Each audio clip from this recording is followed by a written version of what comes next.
Guys, welcome back to my new channel. Today we will see what if Harry Potter story. If you like the video, please share with your friends and like the video and enjoy the video. Now let's start the video. Chapter 1, The Boy Who Ran the Belt Whistled Through the Air. Harry had learned to read that sound the way sailors learned weather. The pitch told him everything, how angry Vernon was, how much force he'd put behind it, where it would land. This one was high and tight, which meant across the shoulders. He didn't flinch. Flinching made it worse.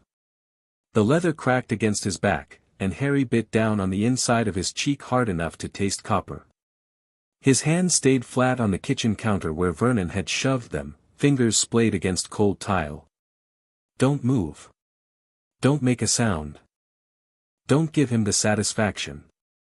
Ungrateful, Vernon spat, the word wet with rage. Freakish. After everything we've done for you. Another whistle. Another crack. Harry's vision went white at the edges, but his hands stayed still. Fed you. Clothed you. Put a roof over your worthless head. Dudley was watching from the doorway. Harry could see him in his peripheral vision, a mountain of pale flesh in a smelting's uniform that probably cost more than every piece of clothing Harry had ever owned combined. Dudley was smiling. He'd been smiling since Harry had accidentally shattered every window on the ground floor. Harry hadn't meant to do it. He never meant to do these things.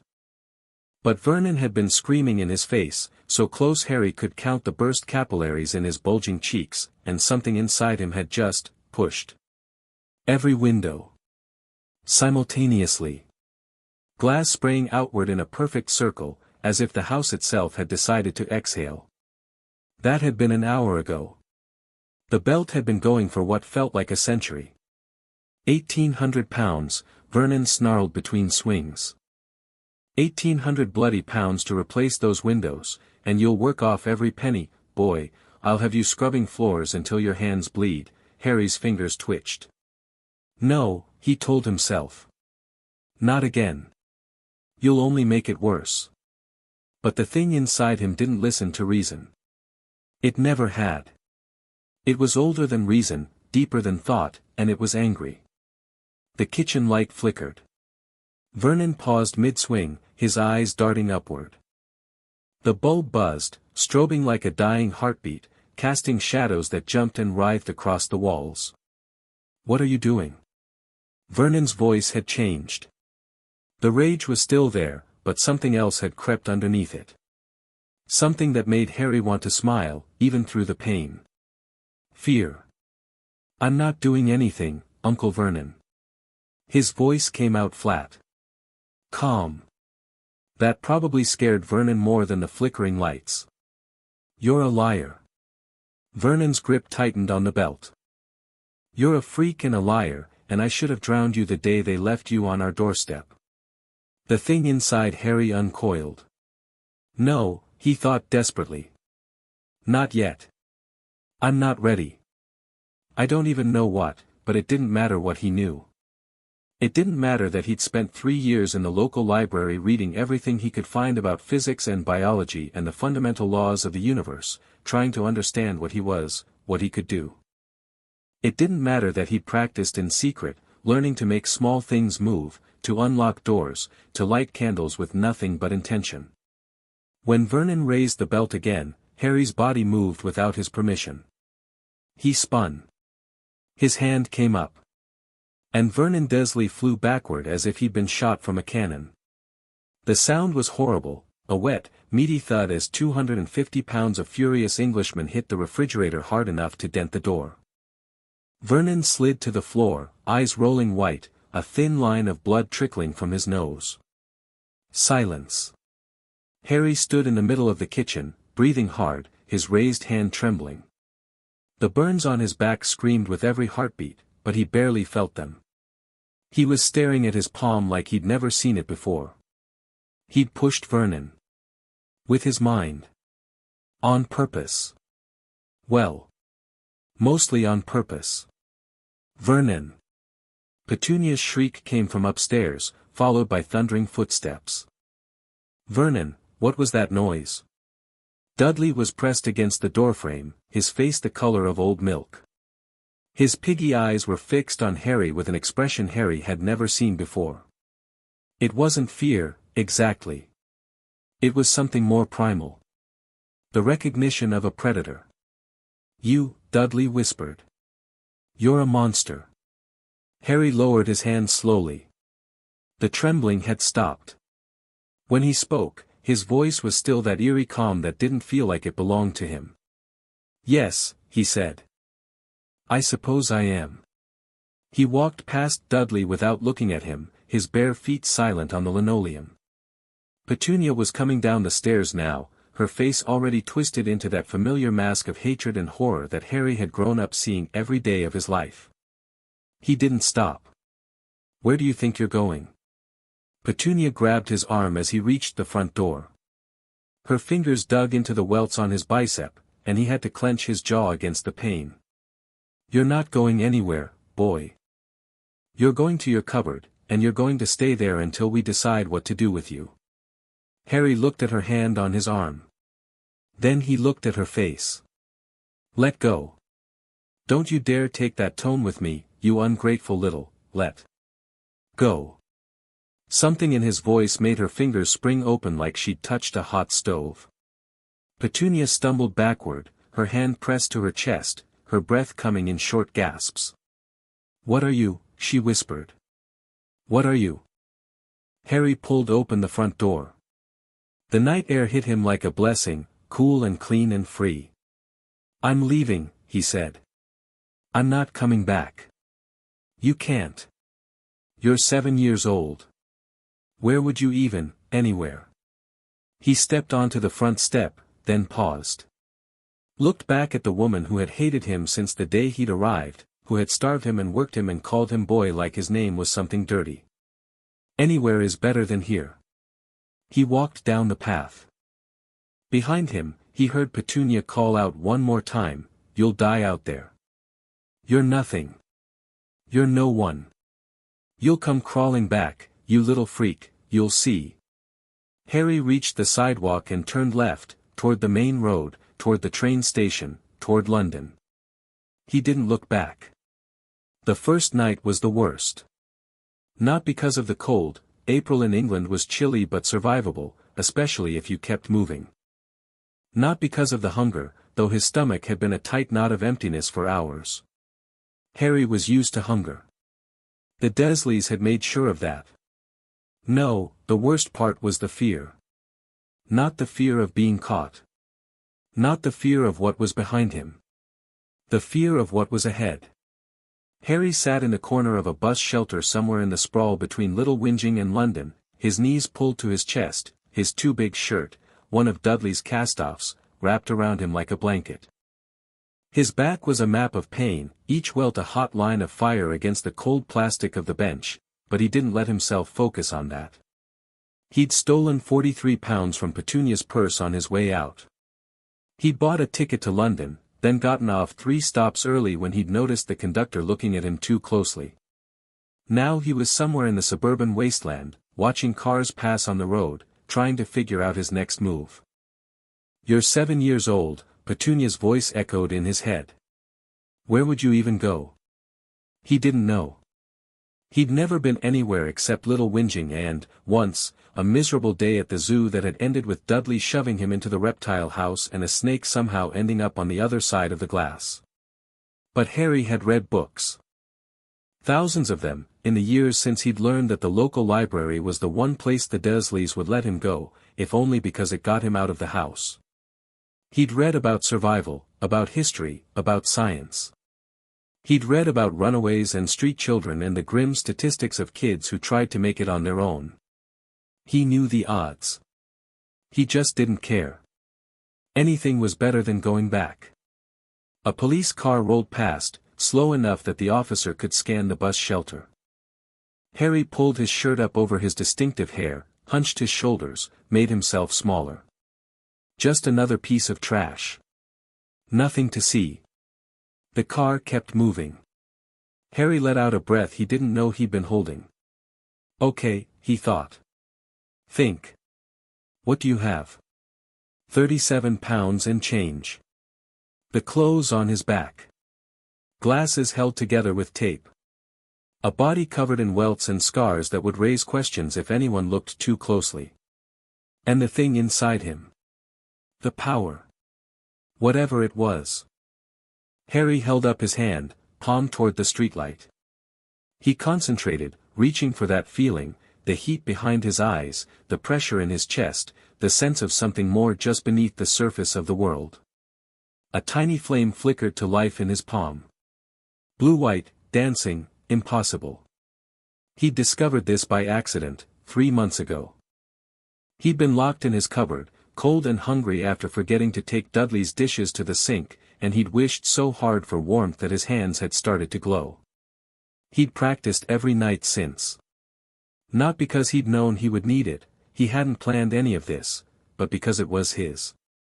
The one thing no one could take from him. The flame guttered and died as his concentration slipped. Harry let his hand fall. Not enough, he thought. Not yet. I need to learn more. I need to get stronger. But first, he needed to survive the night. London swallowed him whole. He'd expected that. What he hadn't expected was how much he'd love it. The city was vast and anonymous and relentlessly alive.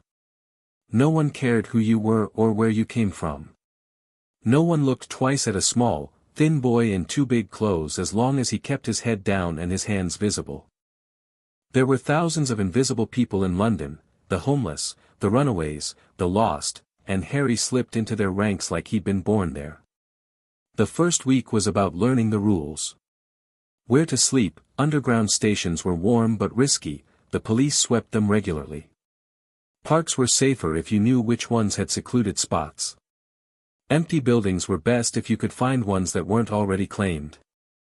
Harry discovered an abandoned maintenance station beneath the Northern Line, accessible through a service door that was supposed to be locked but opened easily when he pressed his palm against it and wanted it to open. Where to eat, McDonald's threw out their unsold food at predictable times. So did Tesco and Pret and the corner bakeries in neighborhoods that had more money than sense. Harry learned the schedules, learned which dumpsters to check and when, learned that dignity was a luxury he couldn't afford. Where to stay invisible, the key was to keep moving, but not too fast. Look like you belonged. Walk with purpose. Don't make eye contact with police, but don't avoid them either. If someone asked where your parents were, say they were just around the corner and keep walking. Harry learned these rules the same way he'd learned everything else, by watching, by reading, by trial and error. He'd found a library, there were libraries everywhere in London, warm and safe and full of knowledge, and he'd spent hours there each day, reading about street survival, about childhood psychology, about the systems that were supposed to protect kids like him and 1,000 ways they failed. He wasn't going into the system. That was the one thing he was certain about. Foster care, children's homes, social services, they'd just send him back to the Desleys. He'd read enough to know how it worked. Blood relatives had rights. Courts moved slowly. And in the meantime, he'd be trapped somewhere new, with new rules and new people who might be just as bad as Vernon and Petunia, or worse. No. He would take care of himself. The second week was about the power. Harry had been practicing for years, but always in secret, always in fragments. Now, for the first time, he had space and time to really explore what he could do. The flame was the easiest. He could summon it reliably now, keep it burning for minutes at a time, even shape it into simple forms. He discovered, to his delight, that he could make it any color he wanted, blue, green, purple, white. The color didn't seem to matter except to him. Moving things was harder but more useful. He could push objects, pull them, make them float if they were small enough. The effort was proportional to weight, and distance mattered too. Something across the room was exponentially harder than something in his hand. But the really interesting stuff was subtler. He could convince people. Not control them, he didn't think he could do that, and he wasn't sure he'd want to, but suggest. A shopkeeper who was about to call the police would suddenly decide that Harry wasn't worth the trouble. A woman on the tube who'd noticed the bruises on his arms would forget she'd ever seen him. A bakery owner would feel an inexplicable urge to give the leftover pastries to the thin boy with the green eyes. Harry was careful with this ability. He used it as little as possible, and only in emergencies. It felt wrong in a way that the fire and the moving didn't. Those were just physics, unusual physics, but physics nonetheless. This was something else. This was reaching into someone's mind and rearranging the furniture. But it kept him alive. And he was starting to understand that alive mattered more than comfortable. He met Tommy Marsh on his 15th night in London. Harry had claimed a spot behind a row of dumpsters in an alley off Tottenham Court Road, not glamorous, but protected from the wind and invisible from the street. He'd eaten well that night, relatively speaking, half a sandwich from a Pret bin, an apple that was only a little bruised, and a protein bar someone had dropped near Oxford Circus. His stomach was quiet, his body was healing, and he was actually starting to feel something that might have been hope. Which was, of course, when the universe decided to remind him that hope was for other people. Well, well. What have we got here? The voice came from the mouth of the alley. Harry was on his feet instantly, his back against the wall, his eyes scanning for exits. 3 of them. Teenagers, probably 15 or 16. The one who'd spoken was tall and lean, with the kind of mean, hungry look that Harry recognized from his years of Dudley watching. The other 2 were larger, flanking their leader like attack dogs waiting for a command. "Looks like a little mouse," one of the big ones said. "Hiding in our alley." "I didn't know it was anyone's alley," Harry said carefully. "I can leave." "Oh, you'll leave." The leader took a step closer, and the streetlight behind him threw his features into sharp relief: narrow face, crooked nose, eyes that had seen too much. "After you show us what's in your pockets." "Nothing. Just some food." "Then you won't mind if we check, will you?" Harry's hand twitched toward the flame, but he held back. 3 against 1. Even with his abilities, he wasn't sure he could take them all before one of them got to him. And he was still so new to this, still so uncertain of his limits. "Look," he said, forcing his voice to stay calm, "I'm not looking for trouble. You can have the food. I just want to walk out of here." The leader tilted his head, studying Harry with sudden interest. "You're a runner, aren't you?" "How old?" 7. 8. "Where are your parents?" "Dead." It came out flat, automatic. Harry hadn't actually known if it was true until he'd said it, but something in his bones told him it was. The Dursleys' hatred had always felt too personal to be about a nephew whose parents were just absent. It was grief twisted into poison, and grief meant loss. "Dead," the leader repeated. He exchanged glances with his companions. "That's rough, little mouse. But see, that doesn't change the situation. You're in our territory. You've got to pay the toll." Harry felt the thing inside him stir. Not the flame, something deeper. The pressure behind his eyes intensified, and he suddenly became very aware of the shadows in the alley, the way they seemed to thicken at the edges of his vision. "I'm going to walk out of here," he said quietly. "You're going to let me?" The leader laughed. It wasn't a nice sound. "Oh yeah? And why would we do that?" "Because if you don't, I'm going to hurt you." The 2 big ones moved first, clearly used to intimidation tactics. They advanced from either side, boxing Harry into the corner, their hands reaching for his arms. Harry didn't think. He just acted. The first one to touch him went down screaming, clutching his hand like it had been burned, because it had been. The flame had erupted from Harry's skin the moment the boy's fingers made contact, a defensive reflex Harry hadn't known he had. The second one swung a fist, and Harry sidestepped it, grabbed the boy's wrist, and pushed with his mind the same way he'd pushed Vernon. The boy flew sideways, crashing into a dumpster with enough force to leave a dent. The leader hadn't moved. He was staring at Harry with an expression that Harry couldn't quite read, not fear, exactly. Something closer to fascination. "What are you?" he breathed. "I don't know." Harry was breathing hard, his heart pounding, but his voice stayed steady. "But I suggest you find out somewhere else." A long moment passed. The boy with the burned hand was whimpering on the ground. The one who'd hit the dumpster was struggling to get up, his movements slow and dazed. Then the leader did something Harry hadn't expected. He smiled. "All right, little mouse. I think I misjudged you." He held up his hands, palms out, the universal gesture of surrender. "Name's Tommy. Tommy Marsh. And I think you and I might have some things to talk about." They talked until dawn. Tommy Marsh was 15, a runner since he was 12, and one of the most pragmatic people Harry had ever met. His mother had been a heroin addict who'd sold everything that wasn't nailed down, including, eventually, Tommy's childhood. His father was a name on a birth certificate and nothing else. He'd been on the streets for 3 years, surviving on a combination of pickpocketing, petty theft, and the kind of low-level hustles that nobody respected but everybody needed. He was also, Harry realized, brilliant. "You've got something," Tommy said, warming his hands over a trash can fire he'd built in a corner of the alley. His 2 companions had limped away hours ago, warned with a look that meant they wouldn't be talking about what they'd seen. "Something I've never seen before." "Magic," my grandmum would have called it, but she was Irish and believed in fairies, so. "I don't know what to call it," Harry admitted. He was sitting across from Tommy, close enough to feel the fire's warmth, far enough to bolt if he needed to.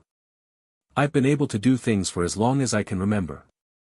It got worse when I turned 7. Stronger, I mean. And you're just, what? Living on the streets? With that? What else would I do?" Tommy stared at him. Then he laughed, a genuine sound of disbelief and something that might have been respect. "Kid. Harry, right? Harry, you could rule out here. You know that? Half the power in this city is about making people scared. The other half is about making them believe you can do what you say you can do. You've got both. I don't want to rule anything. I just want to be left alone." "Yeah, well, that's not how it works." Tommy leaned back against the alley wall, his eyes distant. "You think you can just be invisible? You can't. You're either predator or prey out here. There's no middle ground. Maybe I'll make some middle ground." Tommy looked at him for a long moment. "How old are you again?" 7. "Jesus." Tommy shook his head. 7 years old, talking like you're 40. "Where'd you come from, Harry Potter?" "Does it matter?" "Probably not." Tommy was quiet for a moment, then, "Look. I've got a place. It's not much, basement of an abandoned building in Kentish Town, but it's dry, it's hidden, and no one bothers me there. You want in?" Harry hesitated. Every survival instinct he developed screamed at him to refuse. Trust was dangerous. Reliance was weakness. He'd gotten this far on his own. But Tommy wasn't offering charity. Harry could see that in his eyes. This was a business proposition, even if neither of them was saying it out loud. "What would you want in return?" Tommy's smile was sharp and knowing. "You teach me how you do what you do. Or at least how to work with it. And when the time comes, because it always comes, you help me handle whatever needs handling. And if I can't teach you? I don't even know how it works myself. Then you figure it out." Tommy shrugged. "You're smart. I can tell. And I'm smart too, in different ways. Together, maybe we can be something more than 2 losers scrapping for scraps." Harry thought about it. Weighed the risks against the benefits. Considered the fact that he'd been alone his entire life and that, for all its apparent freedom, loneliness was its own kind of prison.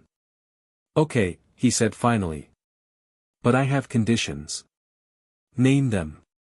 No hurting people unless we have to. No stealing from people who can't afford to lose it. And if I say we're done, we're done.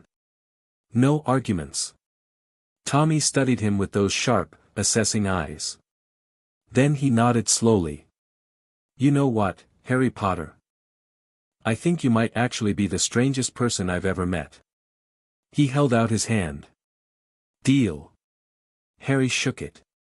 Neither of them knew it then, but the Empire had just gained its first citizen. Tommy's place was better than Harry had expected. The building had been a textile factory once, back when London made things instead of just selling them. Now it was a shell, windows boarded, walls covered in decades of graffiti, officially condemned and unofficially forgotten. The basement was accessible through a hole in the floor of what had been the loading dock, hidden under a sheet of corrugated metal that Tommy had scavenged from somewhere. Home sweet home, Tommy said, dropping into the darkness. Harry followed, his flame already flickering to life in his palm to light the way. The basement was large, maybe 50 feet by 30, with a low ceiling and walls that wept moisture in the colder months. Tommy had done what he could to make it livable, a mattress in one corner, a camping stove, a collection of blankets and pillows that probably hadn't been washed since the Blair administration. It's not much, Tommy admitted, watching Harry's face for a reaction. But no one knows it's here except me. And now you. It's perfect. Tommy blinked. Really? I've been sleeping in a cupboard under the stairs for 7 years. This is a palace. Something shifted in Tommy's expression, a flash of understanding, then a quick shuddering. He didn't ask questions. Harry appreciated that more than he could say. Right. Well. There's the bathroom situation to deal with, there's a tap that still works in what's left of the main floor, and there's a Sainsbury's 2 blocks over that doesn't lock their customer toilet properly. But we'll figure it out. They figured it out. The first month was about survival. The second was about strategy. Harry's magic, they'd started calling it that, for lack of a better word, grew stronger with practice, but it also grew more predictable. He learned that emotion was the fuel and intention was the steering wheel. Anger made the power surge but made it hard to control. Calm focus let him do precise, delicate work. Fear amplified everything, for better or worse. He also learned that not all of his abilities were equal. The flame was dramatic but ultimately limited. It required concentration to maintain, it burned through his energy faster than anything else, and outside of intimidation, its practical uses were few. He couldn't heat their basement with it, the strain would knock him out cold. The telekinesis was more useful, but the weight limits were frustrating. Small objects, he could handle easily. Anything over about 20 pounds required serious effort, and anything over 50 was essentially impossible. He could push people, but pushing and lifting were different, pushing was about force, lifting was about sustained effort. The mind stuff, Harry still didn't have a word for it, was the most powerful and the most troubling. He could suggest, nudge, persuade. He couldn't read thoughts, exactly, but he could sense emotions, especially strong ones. He could feel when someone was lying, could tell when they were afraid, could push against their will in ways that made them more pliable without quite controlling them. He hated it. And he needed it. The thing you've got to understand, Tommy said one evening, roasting stolen sausages over Harry's carefully controlled flame, is that power doesn't matter if no one knows you have it. Or worse, if the wrong people know. What do you mean? I mean there's a hierarchy out here. The gangs, the dealers, the old-timers who've been running their corners since Thatcher. They've got territories, agreements, history. If you come in swinging, you make enemies. If you're too quiet, you get absorbed. You've got to find a way to be useful without being threatening. Harry thought about this. Useful how? That's the question, isn't it? Tommy finished his sausage and wiped his hands on his jeans. What can you do that no one else can? Besides the magic stuff, I mean. That's the ace up your sleeve, you don't play that unless you have to. But what else have you got? Harry considered. He was 7 years old, with no formal education beyond primary school and 3 years of obsessive library reading.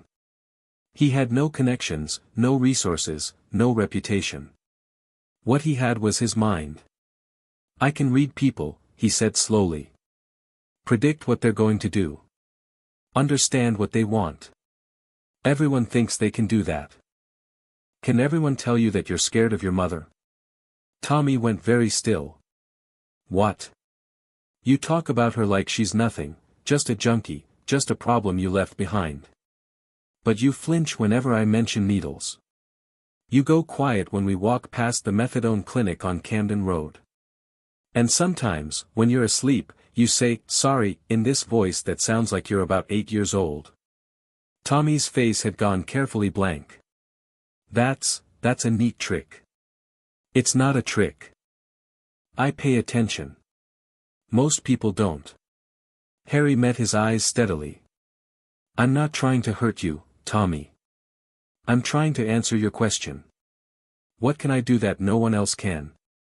I can see what people hide. I can figure out what they need. And I can give it to them, or at least make them think I can. You're talking about manipulation. I'm talking about survival. Harry looked into the flame. Everyone manipulates, Tommy.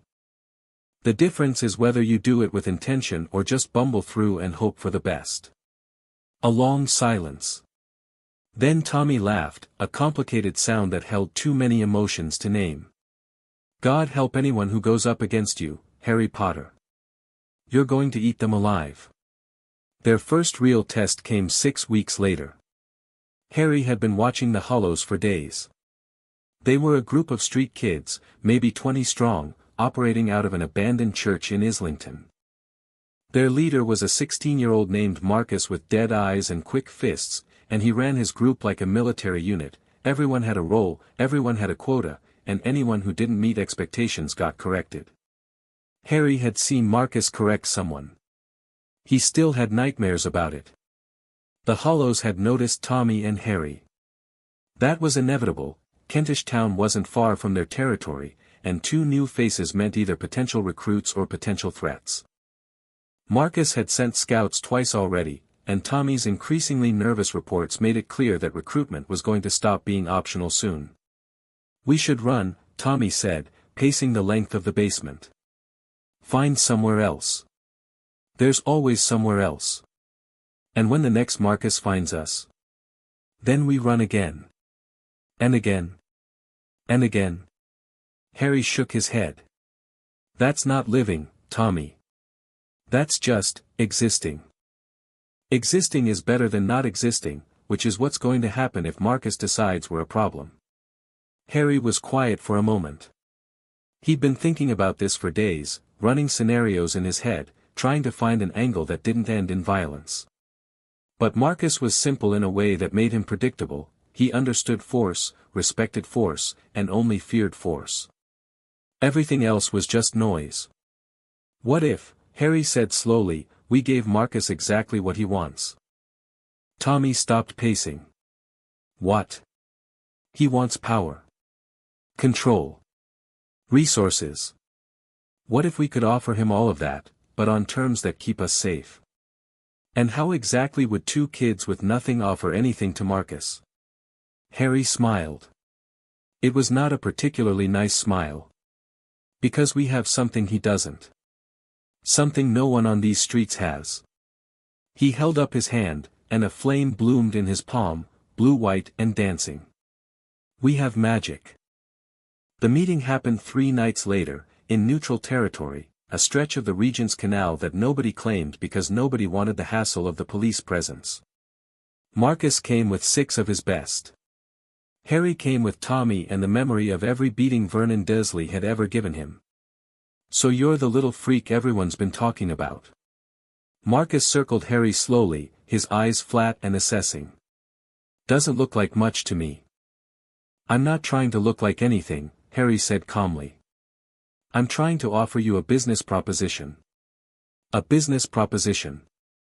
Marcus laughed. His followers laughed too, the trained response of people who knew what happened when they didn't. I'm not a businessman, kid. I'm a general. And you're in my territory. Your territory is shrinking. Harry didn't raise his voice, didn't change his posture, but something in his tone made Marcus stop circling. The Russians took 3 blocks off your eastern edge last month. The King's Road crew has been poaching your dealers. And the police are running more patrols through Islington because someone, Harry glanced at a boy he'd identified as Marcus's enforcer, was stupid enough to hurt a tourist. Silence. The canal water lapped against the stones. Who told you that? Marcus's voice was dangerous now. No one told me. I watched. I listened. I put pieces together. Harry met his gaze without flinching. That's what I do, Marcus. I see things. I understand things. And I can help you, not because I want to, but because it's better than the alternative. What alternative? Harry held up his hand. The flame erupted, not the small, controlled fire he'd shown Tommy, but something else. Something that climbed toward the sky in a pillar of impossible blue light, hot enough to make everyone step back, bright enough to leave afterimages burning in their vision. That alternative, Harry said quietly. Marcus stared at the fire. Then at Harry. His expression was unreadable, but Harry could feel the emotions swirling beneath the surface, fear, yes, but also hunger. Greed. The desperate desire of a boy who'd clawed his way to the top and knew exactly how fragile that position was. What do you want? Harry let the flame die. I want you to leave Tommy and me alone. I want you to stop recruiting in Kentish Town. And in exchange, I'll give you information, the kind of information that can help you take back what you've lost, and more. And if I just take you instead? Keep you locked up somewhere, make you work for me? Harry smiled again. This time, he let a little of the thing inside him show in his eyes. Try it. See what happens. Another long silence. Then Marcus laughed, but this time, there was something almost respectful in it. You've got stones, kid. I'll give you that. He held out his hand. Fine. We've got a deal. But if your information turns out to be garbage, I'm coming for you. And no fire in the world will save you. Harry shook his hand. I understand. As they walked away, Tommy fell into step beside Harry, his face pale. That was insane. You know that, right? That was absolutely insane. Probably. He could have killed us. He wanted to kill us. Yes. And you just stood there and threatened him. A 7-year-old threatening a 16-year-old gang leader. Harry glanced at Tommy. Would you have preferred that I let him take us? I would have preferred that we ran like sensible people. Running doesn't solve problems, Tommy. It just relocates them. Tommy was quiet for a moment. Then, how did you know all that stuff about his territory? The Russians, the King's Road crew. I told you. I watched. I listened. I went to the library and read newspaper archives. I followed some of his people for a few days. It wasn't hard, people see a kid and they stop being careful. That's. Tommy shook his head. That's not normal. You know that, right? 7-year-olds don't do that. 7-year-olds don't survive on the streets either. And yet here we are. They walked in silence for a while. Then Tommy said, very quietly, you're planning something, aren't you? Something bigger than just getting Marcus off our backs. Harry didn't answer right away. He was looking up at the London skyline, the lights of a million lives burning against the darkness, and thinking about all the things he'd learned in his short, brutal life. Power protected. Power freed. Power meant never again having to sit in a cupboard and wonder when the next blow was coming. But power alone wasn't enough. Vernon had had power over Harry for years, and look how that had turned out. Power without purpose was just cruelty with extra steps. No. What Harry needed was something more. A system. A structure. A place where people like him, the forgotten, the abandoned, the strange, could be safe. Could be strong. Could be family. Yes, he said finally. I'm planning something. Something bigger than Marcus, bigger than the streets, bigger than anything this city has ever seen. And what would that be? Harry smiled into the darkness. An empire. The information Harry provided to Marcus was gold. Over the next 3 months, the Hollows expanded their territory by 40%. They took back the Eastern Blocks, absorbed 2 rival groups, and built a reputation for knowing things no one should know. Marcus became the unquestioned power in North London's street hierarchy, and Harry became his most valuable, and most dangerous, asset. But Harry was playing a longer game. Every piece of information he gave Marcus was true. Every prediction he made came to pass. This wasn't charity, it was investment. Harry was building something that Marcus couldn't see, a network of trust, of obligation, of dependence. And more importantly, he was building a reputation. Word spread. The freak kid. The one who knew things. The one who'd made fire dance in the air and sent a teenager twice his size running scared. The one who could help you, if you approached him right. If you had something to offer in return. They came slowly at first. Other runaways, drifting through the margins of the city, following rumors of a safe place, a strange kid who didn't ask questions and didn't turn anyone away. Harry took them all, fed them, clothed them with stolen goods, gave them a place to sleep in the expanding network of abandoned spaces he'd claimed. In return, he asked for one thing, loyalty. You don't have to do anything you don't want to do, he told each newcomer. But if you're with us, you're with us. You don't rat. You don't steal from family. And you help when help is needed. Most of them agreed. The ones who didn't were free to leave. By the end of the summer, Harry had 30 people under his protection. Children, mostly, runaways and throwaways and kids who'd slipped through every crack in the system, but also a few adults. A former accountant who'd lost everything to gambling and found that Harry's organization paid better than begging. A nurse who'd been struck off for irregularities, and who now ran the closest thing they had to a medical service. An ex-military man named Derek who'd come home from Afghanistan to find his family gone and his mind broken, and who discovered that keeping watch over a bunch of street kids was the only thing that quieted the voices. Harry didn't judge. He didn't ask for explanations.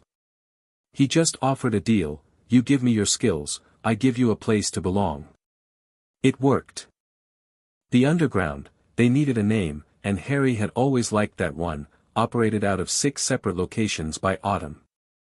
The original basement in Kentish Town had become their headquarters, expanded now to include the entire ground floor of the abandoned factory. Harry had convinced a sympathetic city planner, sympathetic after a careful application of his suggestion ability, to lose the demolition paperwork, buying them at least another year. Tommy ran day-to-day operations. He'd grown into the role like he'd been born for it, managing schedules and resources and disputes with a combination of charm and ruthlessness that Harry admired. The other kids followed Tommy because he was older, because he was confident, because he'd been there from the beginning. They followed Harry for different reasons. Harry didn't give orders. He asked questions. He listened to problems. He sat with the younger children when they cried at night and told them stories about a world where magic was real and heroes always won in the end. He learned every name, every fear, every hope. He made each person feel seen. And when necessary, he dealt with threats. Marcus tried to change their deal in October. He sent a message, Harry would work exclusively for the Hollows now. Information, yes, but also services. Marcus had heard rumors about what Harry could do, and he wanted demonstrations. Protection. Enforcement. The whole package. Harry's response was simple. He walked into Marcus's base, alone, unarmed, 8 years old, and stood in front of the assembled hollows. "You want to change our arrangement," he said quietly. "That's your right. But I think you should understand what that change would mean." Then he showed them. Not the fire, that was too flashy, too obvious. Instead, Harry reached out with his mind and touched each person in the room. Not controlling them, just making contact. Letting them feel his presence, vast and alien and utterly beyond their understanding. Half of Marcus's people were on the ground, vomiting from sheer psychic pressure, before Harry pulled back. "I don't want to fight you, Marcus. I genuinely don't. You've been good to your word, and I respect that."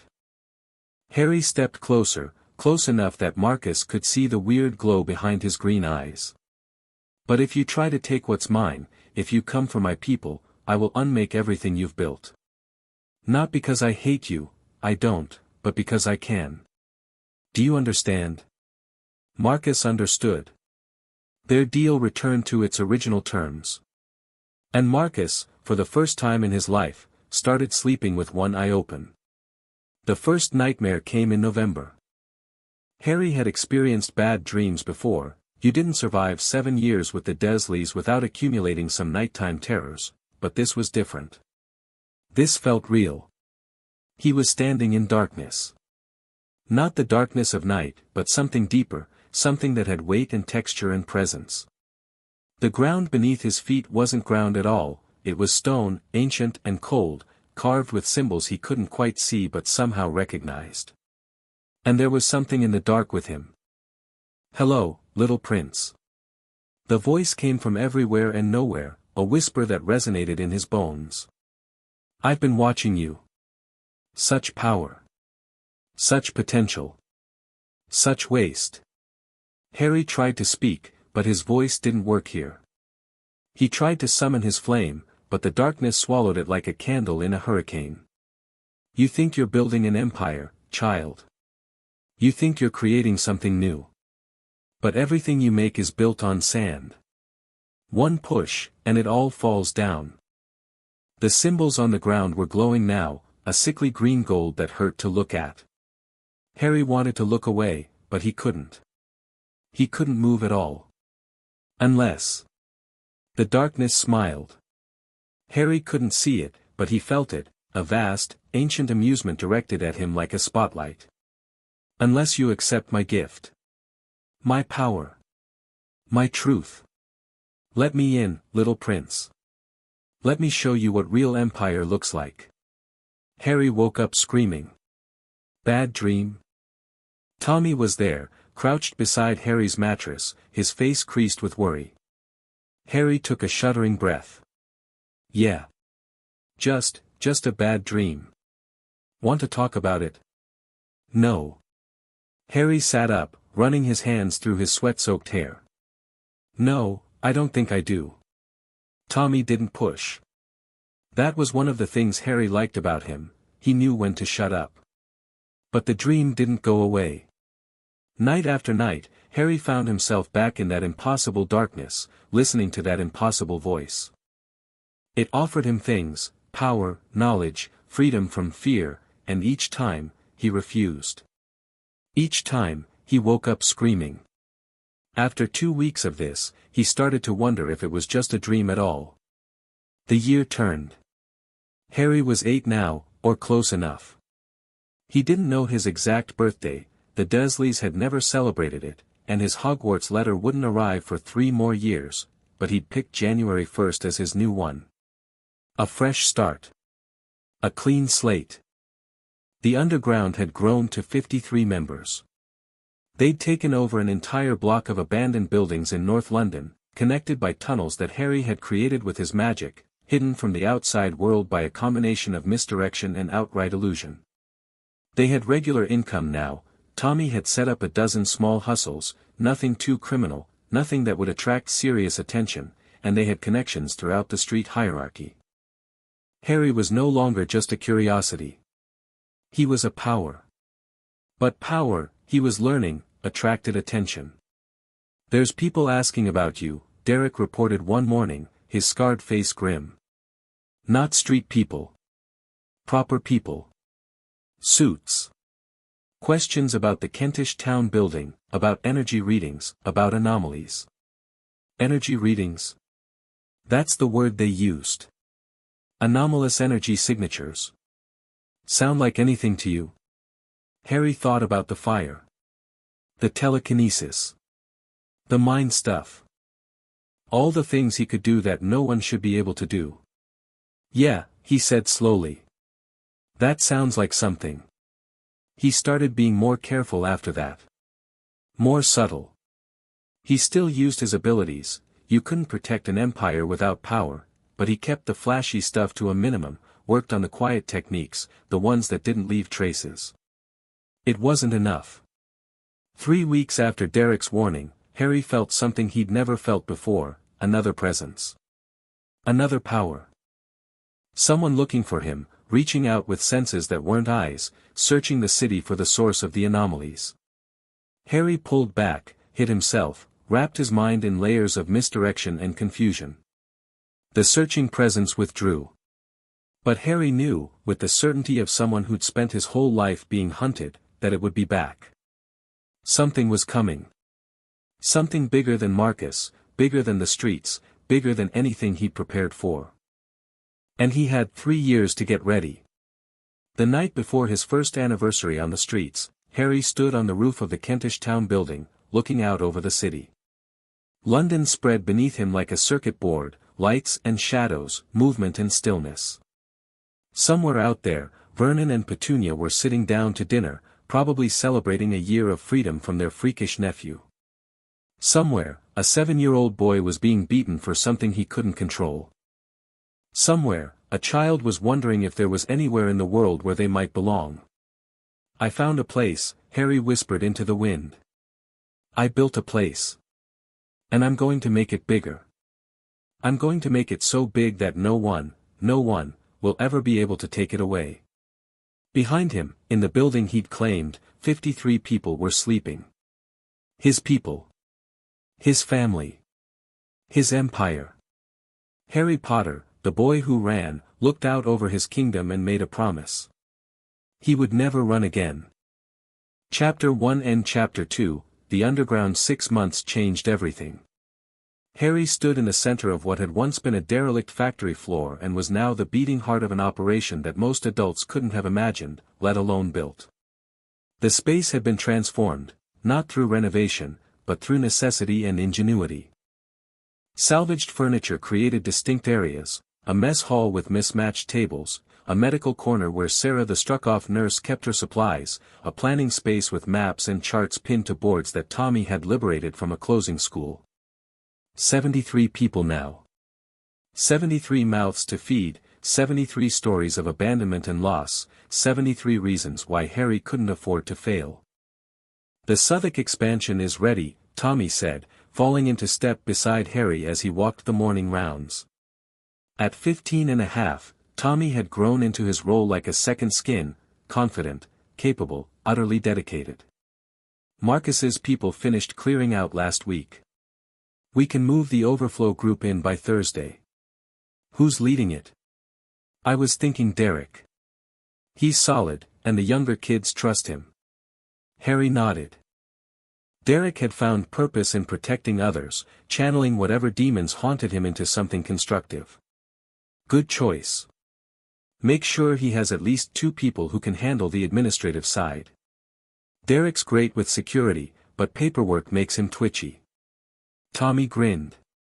Already done. Maria and that new kid, Peter. The one who used to do books for his uncle's shop before. He trailed off. Before didn't matter here. Everyone had a before. They passed the mess hall, where breakfast was winding down. The smell of porridge and toast, real food, bought with real money now, though some of it still came from creative acquisition, filled the air.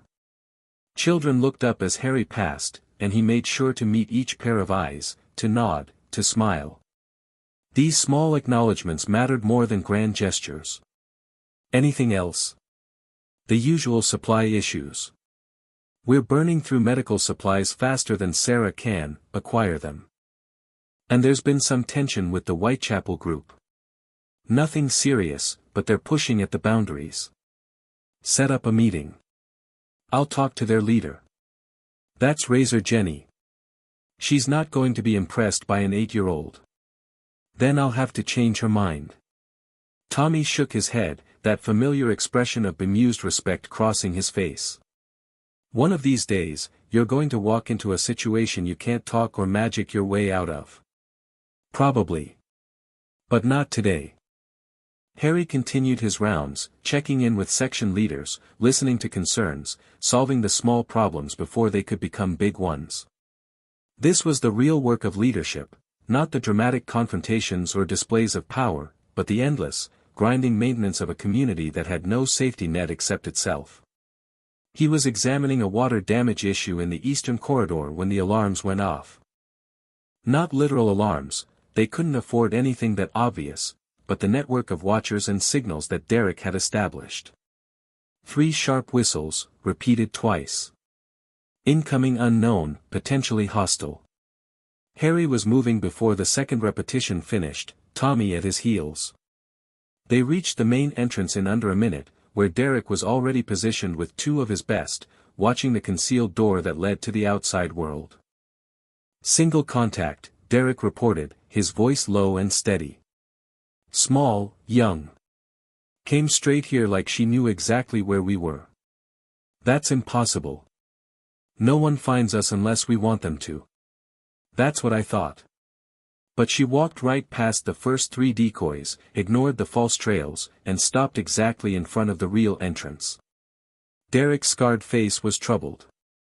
She's just standing there. Waiting. Harry processed this. His words, crude things, more instinct than design, but effective, should have confused anyone who didn't already know the way. The fact that someone had bypassed them meant either a traitor in their ranks or something else entirely. Let me see her. He moved to the observation point, a small gap in the wall that allowed a view of the entrance without revealing the watcher. What he saw made him pause. A girl, maybe 7 or 8, with silver blonde hair that caught the weak winter light like spun moonlight. She was thin, everyone on the streets was thin, but there was something about her posture that suggested fragility went deeper than hunger. She wore clothes that had once been expensive and were now merely worn, and she was staring directly at his observation point with eyes the color of morning mist.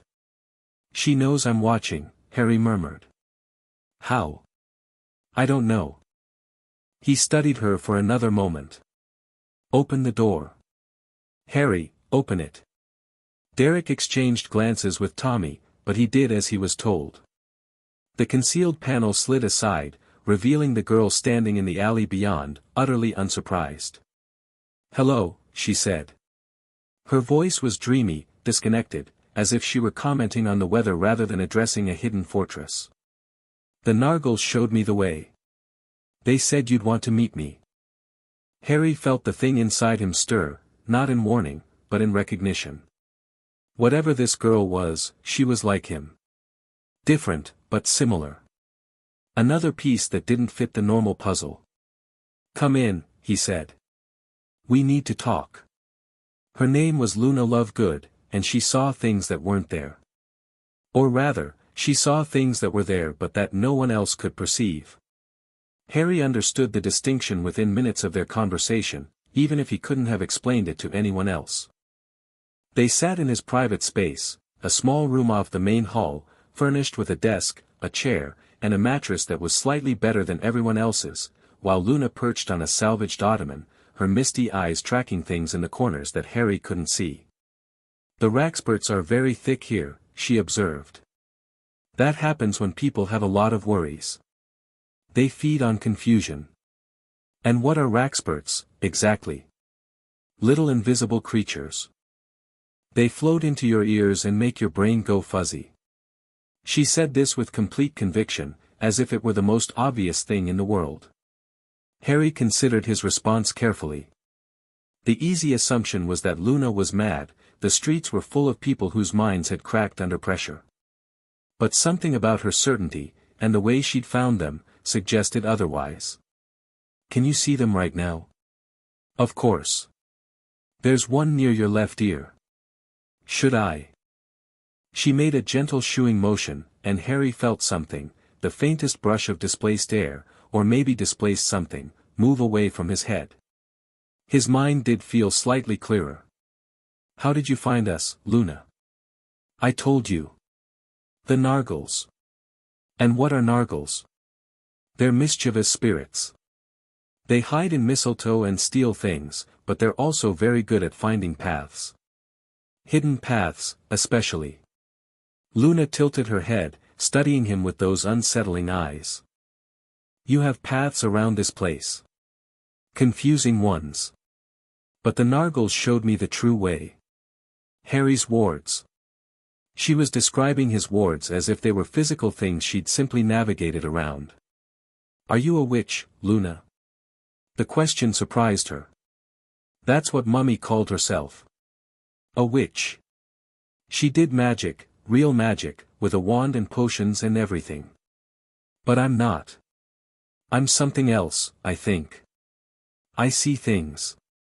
Sometimes I can touch them, the things I see. But mostly I just see. Your mother. Where is she now? The dreamy quality in Luna's voice flickered, just for a moment, replaced by something raw and broken. She died. 2 years ago. An experiment went wrong. Daddy was there when it happened, but he wasn't really there afterward, if you know what I mean.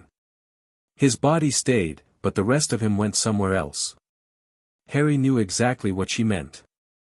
He'd seen it in Vernon's eyes sometimes, the way grief could hollow a person out, leaving only a shell going through the motions. So you left. I had to. The house wasn't safe anymore. Too many of Mummy's experiments still running, and Daddy couldn't remember to maintain them. Things started leaking through. Bad things. Luna's eyes grew distant. I could see them coming.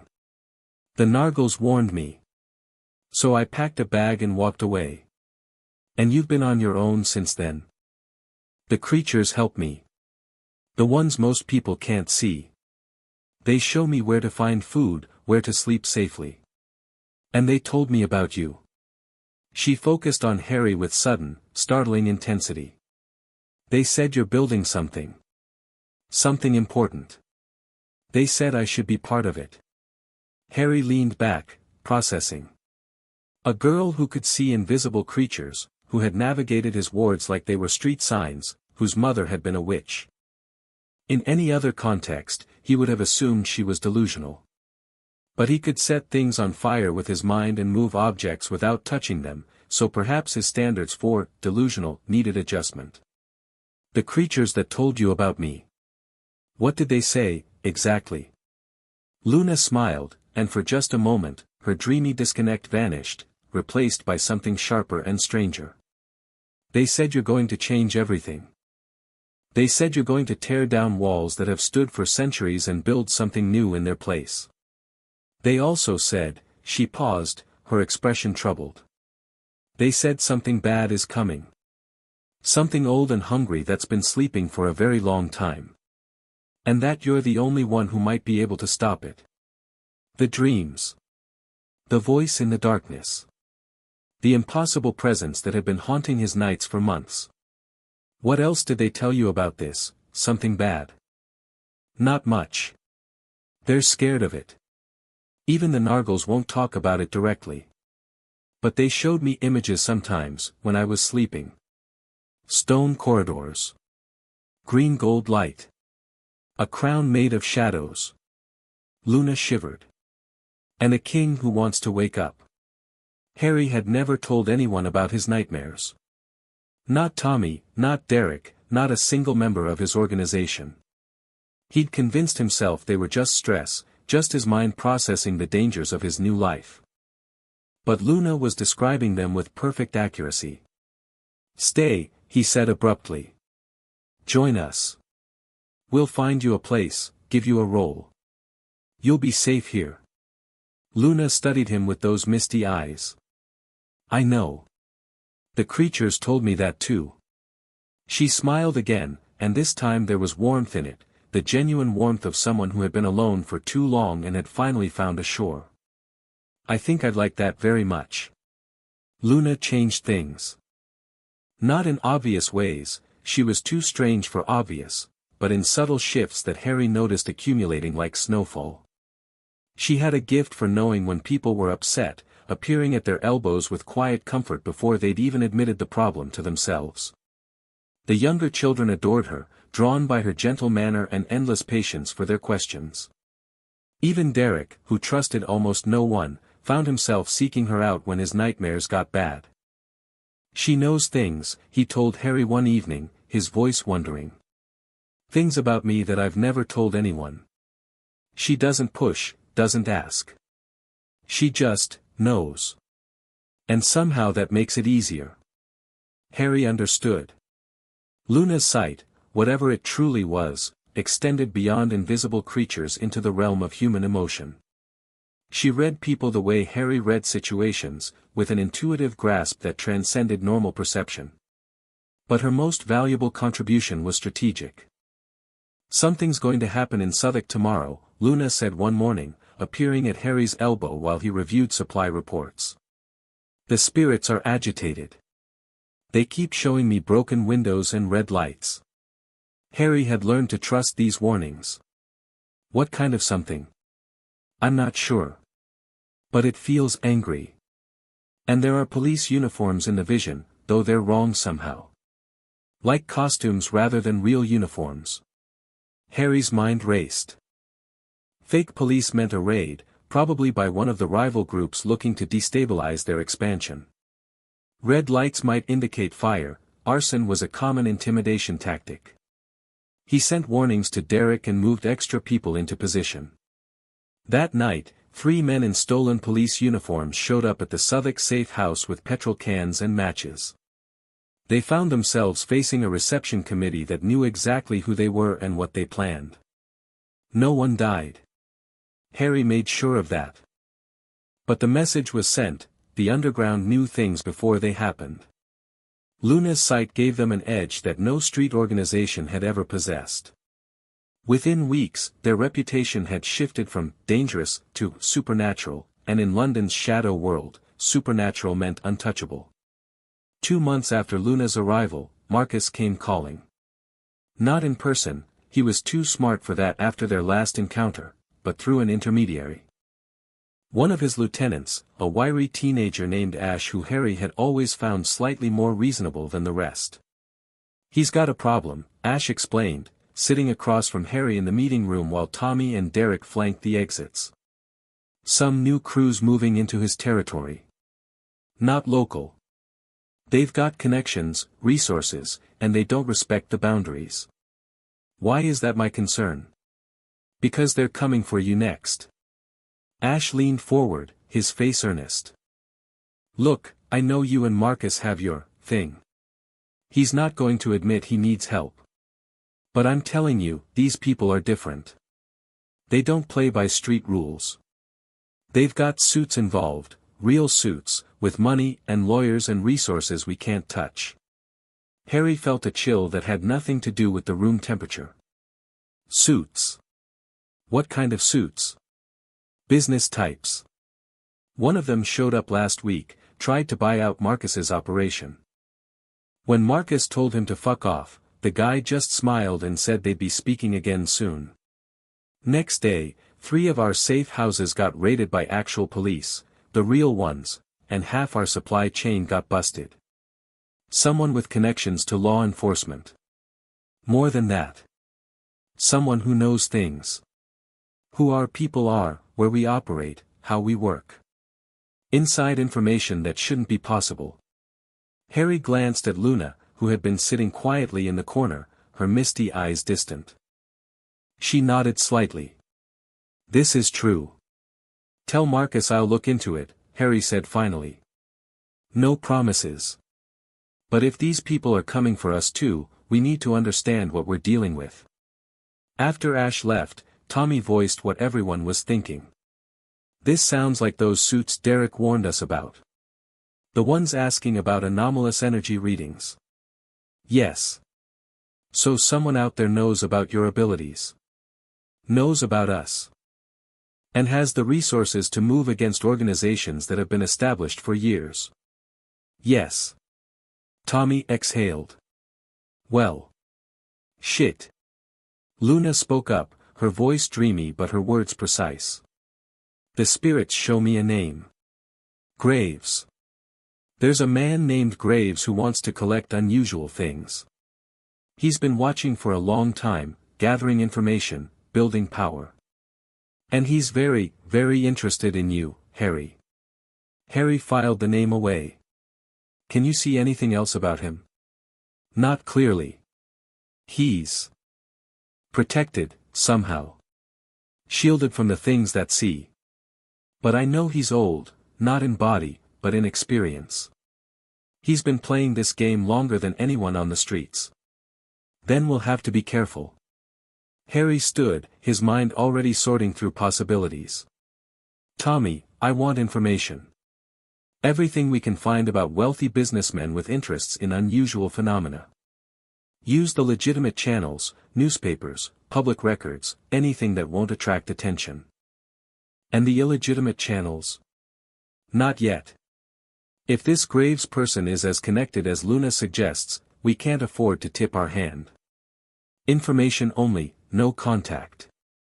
Tommy nodded and headed out. Derek followed, already planning security adjustments. Luna remained, her eyes fixed on something Harry couldn't see. He's not the biggest danger, she said softly. Graves is powerful, yes. Frightening, yes. But he's human. The thing in your dreams, it's not human at all. And it's waking up faster. Harry didn't ask how she knew about his dreams. Can you see it? The way you see the other things? Sometimes. At the edges of my vision. A shadow that moves wrong. A shape that doesn't fit. It's hungry, Harry. So hungry that even the spirits are afraid to speak its name. She turned those misty eyes toward him, and for just a moment, they were completely clear. Whatever you're building, you need to build it faster. Time is running out. Time didn't run out that month, or the next. But it certainly seemed to be accelerating. The information Tommy gathered painted a troubling picture. Cyrus Graves was a businessman, technically. He owned interests in shipping, real estate, and a dozen other legitimate enterprises. He was also, according to some very carefully buried records, the last surviving member of an old magical family whose bloodline had produced nothing but squibs for 3 generations. A squib? Harry asked. The term was unfamiliar, though he could guess at its meaning. Luna explained. Wizards and witches usually have magical children. But sometimes, rarely, a magical family produces someone who can't do magic at all. They're called squibs. Most magical families hide them, or send them away. They're considered shameful. So Graves is from a magical family but can't do magic himself. Yes. The spirits say he resents it terribly. He spent decades trying to find ways to gain magical power, artifacts, rituals, stolen wands. Nothing worked. So he turned his attention to controlling magic instead. If he couldn't be magical himself, he could own magical things. Collect magical people. Build a bridge between the magical and non-magical worlds, with himself at the center. Harry considered this. A man with enormous resources, intimate knowledge of the magical world, and a burning desire to control what he couldn't possess. Such a man would indeed be very interested in an 8-year-old who could do impossible things. What's his organization called? The Compact. It's been around for centuries, in various forms. An alliance between certain magical families and certain wealthy non-magicals. They trade favors, information, influence. Graves runs the non-magical side now, and he's been consolidating power for decades. And now he's interested in the streets. In operations like Marcus's. He's interested in control. The street organizations are just pieces to move.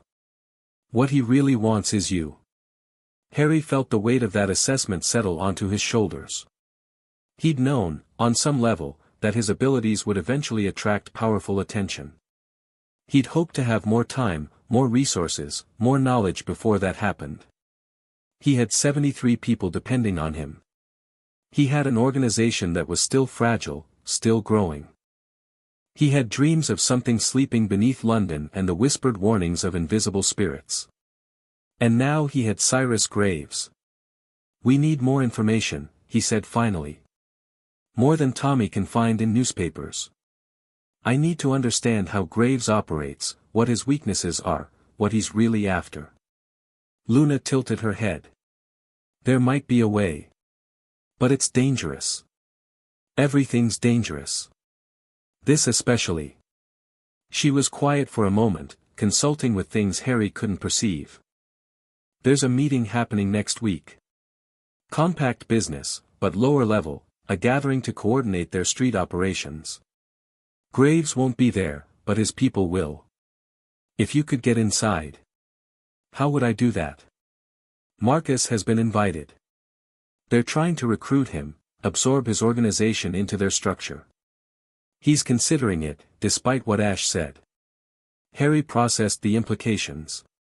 "If Marcus goes to that meeting, he might betray us.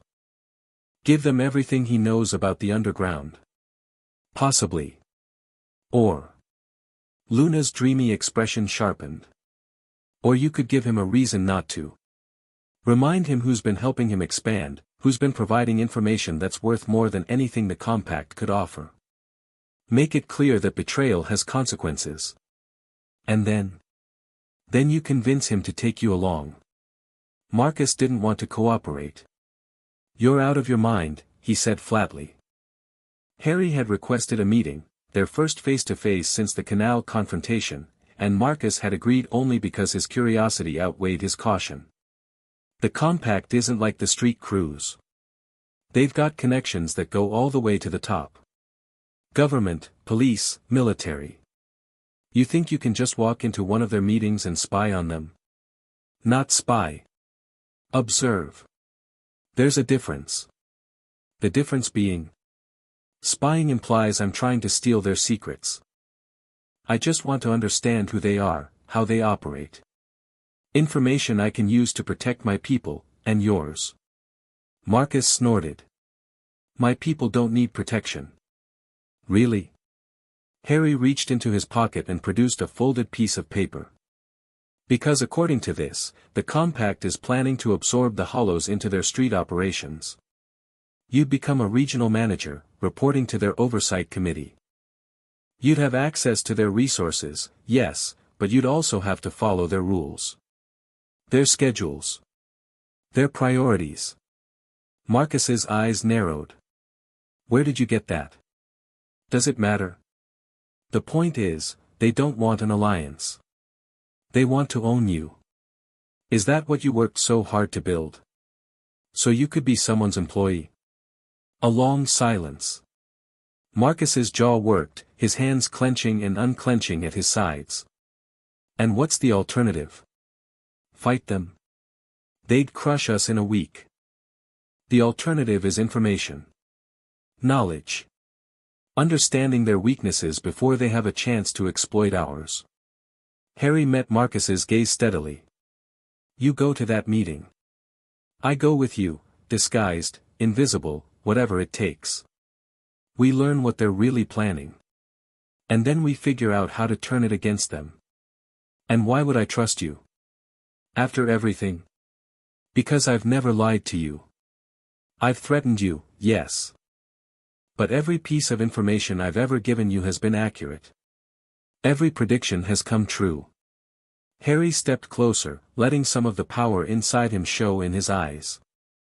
"And because if you betray me to the Compact, I will burn everything you've built to the ground.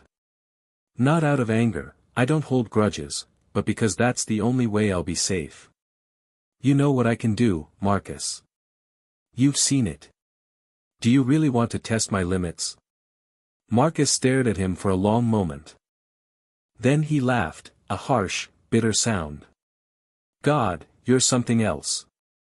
8 years old and you've got more steel than men twice your age. He shook his head slowly. Fine. You can come. But you stay invisible, you don't interfere, and if this goes wrong, I'm selling you out to save my own skin. Fair enough. They shook hands. It wasn't trust, neither of them would make that mistake, but it was an understanding. That was enough. The meeting was held in a private room above a restaurant in Mayfair. Harry had expected something grand, wood paneling, crystal chandeliers, the accumulated wealth of centuries on display. Instead, the room was almost aggressively plain, white walls, functional furniture, a conference table surrounded by chairs. The only extravagance was the art. 3 paintings hung on the walls, and even Harry's untrained eye could tell they were old and valuable. Portraits, all of them, men and women in clothing that spanned centuries, their eyes following the room with the same cold, calculating intelligence. Harry watched from the shadows near the door, wrapped in the most complete camouflage he'd ever attempted. It wasn't true invisibility, that was beyond him, but rather a combination of misdirection and suggestion that made people's eyes simply slide past him. If anyone looked directly at his position, they'd see a wall and a shadow. Nothing more. 12 people sat around the table. Marcus was there, looking uncomfortable in borrowed formal wear. The others were a mix of ages and styles, but they all had the same quality, a sense of being completely at home in rooms where ordinary people weren't welcome. The man at the head of the table wasn't Graves, Luna's description had been specific, and this man was younger, softer, without the hungry edge she'd mentioned. A lieutenant, probably. A messenger. The agenda for tonight is straightforward, the man began. His voice was cultured, educated, the product of expensive schools. We have 3 items to discuss. First, integration of new regional assets. Second, distribution of responsibilities for the Q2 expansion. Third, any concerns regarding the anomalous energy signatures that our monitoring stations have detected. Harry's attention sharpened on that last item. The first 2 agenda items were exactly what Harry had expected, administrative details about absorbing street organizations into the compact structure. Marcus sat through them stoically, asking occasional questions, playing the role of a practical businessman considering a merger. But when the third item came up, the atmosphere in the room changed. Our scientific team has confirmed at least 7 distinct signatures consistent with unauthorized magical activity in the Greater London area, the leader said. Most are minor, hedge wizards, petty criminals, the usual riffraff. But 3 are of particular interest. A screen descended from the ceiling, displaying a map of London with 3 points marked in red. The first is here, in Whitechapel. We believe it to be a rogue werewolf attempting to establish a pack structure outside ministry oversight. Harry filed that information away. Werewolves. Real werewolves. The second is here, in Camden. Our analysts believe it may be a metamorphmagus, a witch or wizard capable of changing their physical appearance at will. We're still attempting to confirm identity. A metamorphmagus. Another magical concept to research. And the third. The leader's voice dropped, took on a quality of intense interest. The third is here. Kentish Town. Harry's heart stopped. The red that was centered exactly on his headquarters. This signature is unlike anything in our records. The energy readings are vast. Far exceeding what a single magical practitioner should be capable of. And they've been growing steadily over the past 18 months. Do we have a visual? Someone asked. Not yet. The source is protected by wards of unusual sophistication. Our observers can't get close without alerting whoever is inside. But we've managed to gather some intelligence. The screen changed, showing grainy photographs. Children entering and leaving buildings. Tommy, walking down a street with 2 of the supply crew. Derek, standing guard outside one of the secondary locations. And then, in the center of the montage, a single clearer image. Harry. Walking through a market, Luna at his side, his green eyes fixed on something outside the frame. This child, the leader said, appears to be at the center of the operation. We don't have a confirmed identity yet, but we believe he may be the primary source of the energy signature. A child, someone said skeptically. You're saying a child is producing energy readings that exceed established magical norms? I'm saying we don't know what he is. Our magical consultants have reviewed the data. Their conclusion is that either our monitoring equipment is malfunctioning, or we've encountered something unprecedented. The leader's voice hardened. Lord Graves has made this investigation a personal priority. We are to observe, gather information, and await further instructions. Under no circumstances are we to engage directly with the subject until we understand what we're dealing with. Harry felt a mix of fear and cold anger. They'd been watching him. Photographing him. Analyzing him like a specimen. And they had no idea that he was standing in the same room, listening to every word. The meeting continued for another hour. Harry absorbed everything, names, dates, operational details, the careful dance of power between compact factions. But his mind kept returning to that image of himself, the clinical way they discussed him, the hungry interest in their voices. They wanted to collect him. To own him, the way Graves owned his magical artifacts. And they had the resources to make it happen. Unless he acted first. He waited until Marcus was safely away from the meeting before making his presence known. Not to the compact, that would have been suicide, but to Tommy and Luna, who were waiting at a predetermined location in Soho. They know about us, Harry said without preamble. Not everything, but enough. They've been photographing our operations, monitoring energy signatures, trying to figure out what I am. Tommy's face went pale. How much do they know? They have photos of our people. They know roughly where we're operating. But they don't know the extent of it. They think we're a small organization centered on Kentish Town. Harry's mind was racing, sorting through options. They're also cautious. Their leader told them not to engage until they understand what they're dealing with. That gives us a window. A window for what? Luna asked quietly. To disappear. To restructure. To become something they can't find. Harry looked at them both, his green eyes fierce in the dim streetlight. We're going underground, completely. Multiple layers of security, decentralized operations, nothing traceable to anything they've already observed. That's a massive undertaking, Tommy said slowly. We're talking about relocating dozens of people, establishing new safe houses, rebuilding supply chains from scratch. Yes. It'll take months. Then we'd better start tonight. Tommy stared at him for a long moment. Then, slowly, a grin spread across his face. You know what, Harry Potter? I signed up for this life because it was better than the alternative. But somewhere along the way, it stopped being about survival and started being about something bigger. I'm not sure what to call it, but... He shrugged. I'm in. Whatever you need. Luna simply nodded, her misty eyes distant but her presence solid. The spirits say this is the right path. It will be hard. Some of what we've built will be lost. But what survives will be stronger. Harry felt a warmth in his chest that had nothing to do with his fire. These people, Tommy with his street wisdom, Luna with her impossible sight, and the 70 others waiting in their scattered safe houses, they believed in him. In what he was building. He wouldn't let them down. Then let's begin. The restructuring took 3 months.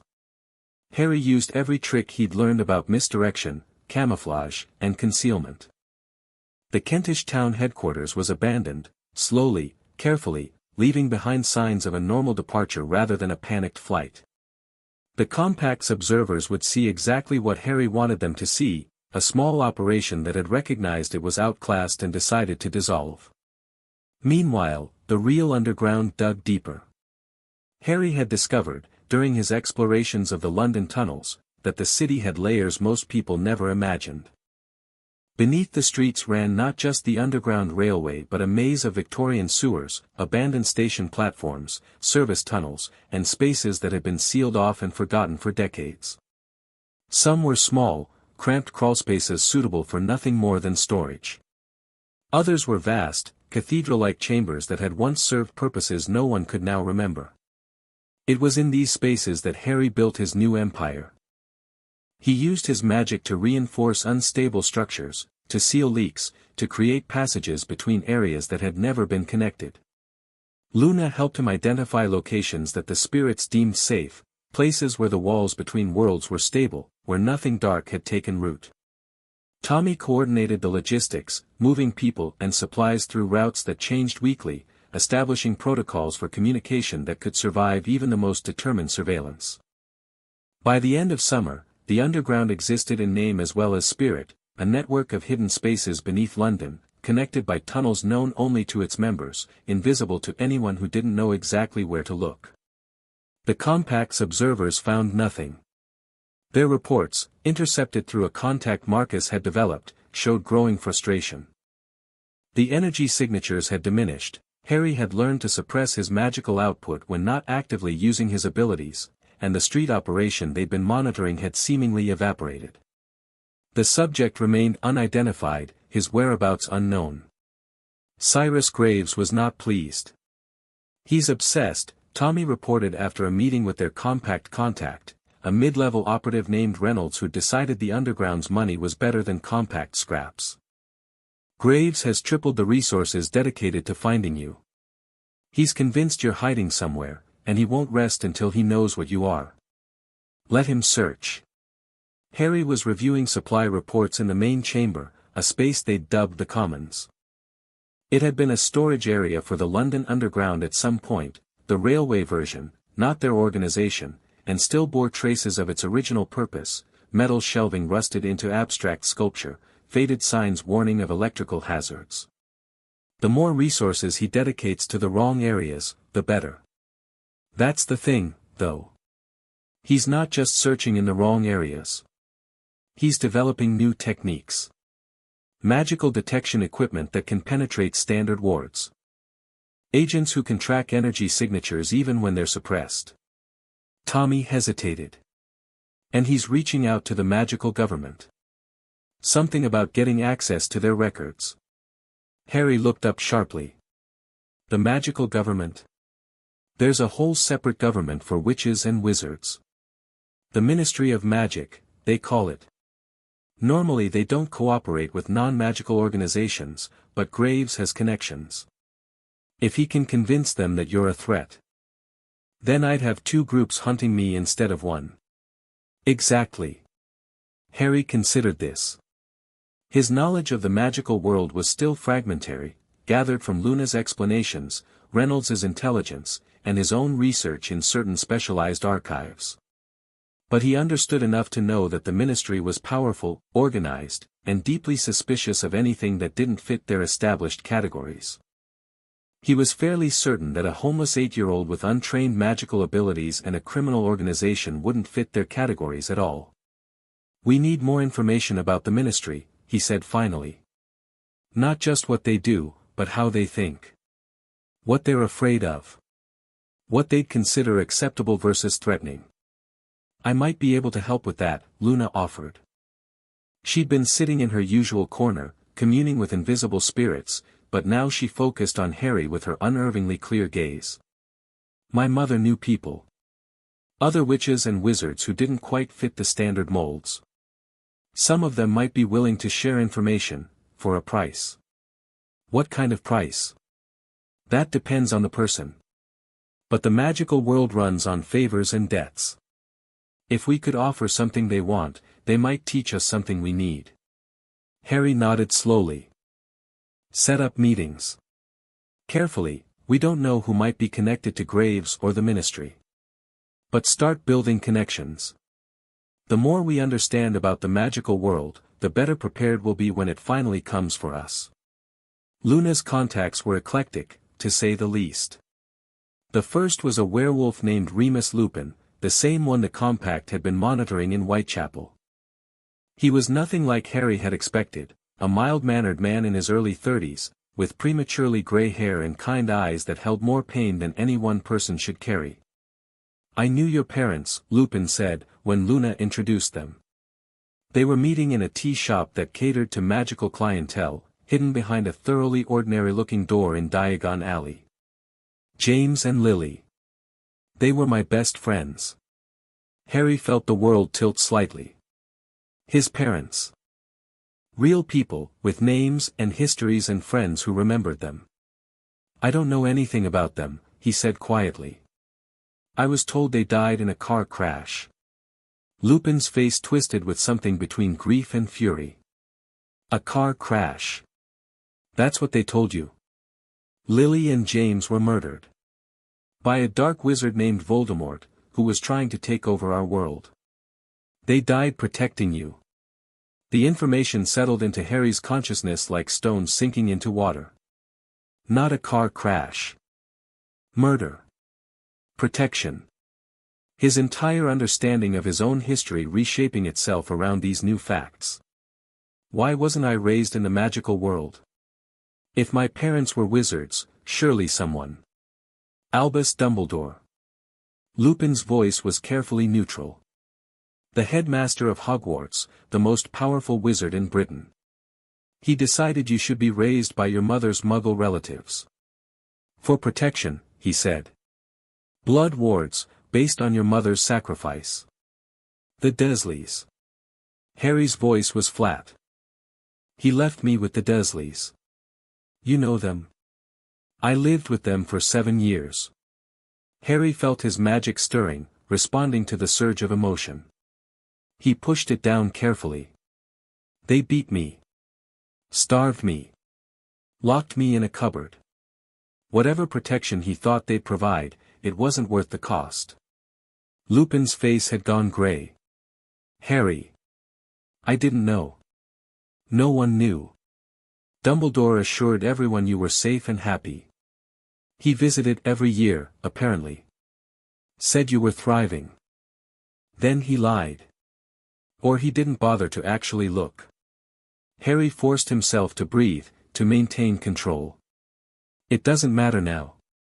I left. I've built something new. What I need to know is, will Dumbledore come looking for me? Will the Ministry? Almost certainly. You're famous in our world, the boy who lived, they call you. The only person to ever survive the killing curse. When you turn 11, you'll receive an invitation to Hogwarts. If you don't respond, yes, they'll search. Dumbledore especially. He has plans for you. What kind of plans? I don't know specifically. But Dumbledore always has plans.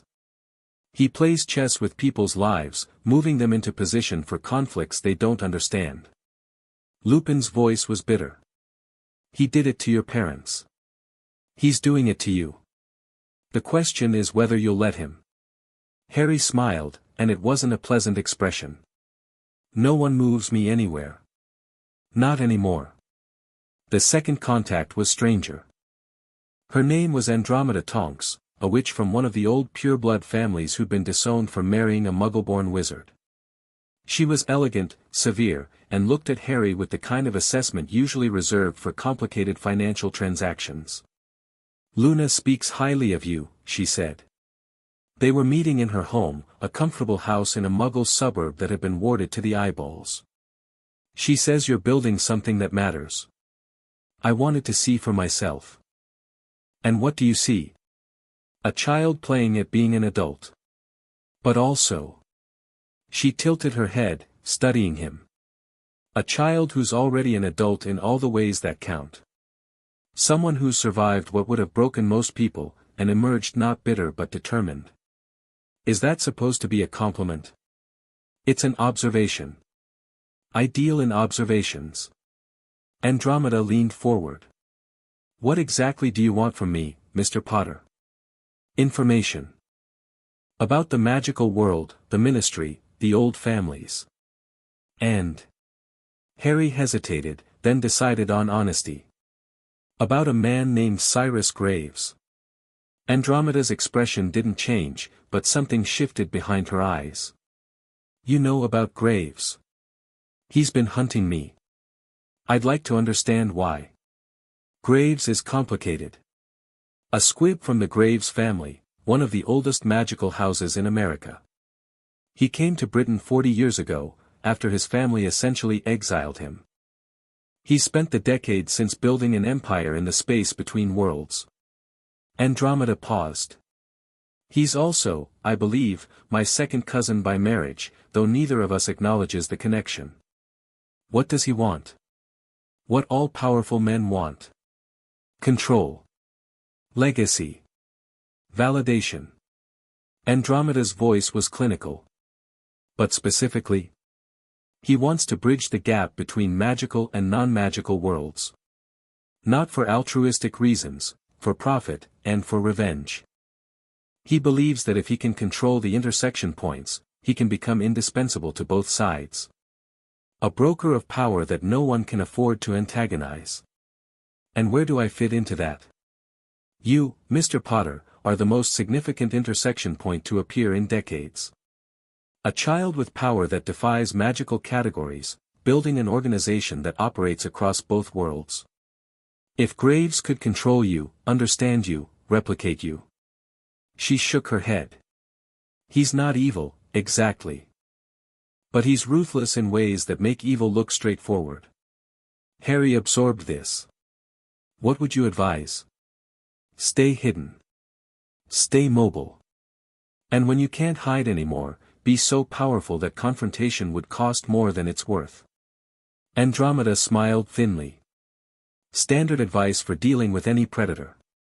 And if I wanted more specific help? Knowledge, connections, resources. Then we'd need to discuss terms. Andromeda's smile sharpened. I don't work for free, Mr. Potter. But I also don't work for money. What I want is simpler and more complicated. I want my daughter safe. Your daughter? Nymphadora. She's training to be an Auror, magical law enforcement. Idealistic, talented, and completely convinced that the system can be reformed from within. Andromeda's expression softened, just slightly. She's wrong, of course. The ministry is rotten to its core. But she won't listen to me. Perhaps, in time, she might listen to you. Harry thought about this. An Auror contact could be invaluable, someone inside the magical establishment who might provide warnings, information, even protection. But Andromeda wasn't just offering an introduction. She was offering her daughter into Harry's orbit, betting that his influence would steer her daughter away from a path that Andromeda considered dangerous. It was manipulation. It was also, Harry recognized, an investment. I accept, he said. On one condition. Name it. Your daughter makes her own choices. I'll meet her, talk to her, share my perspective. But I won't manipulate her the way you're hoping. If she decides the ministry is worth saving, that's her right. Andromeda studied him for a long moment.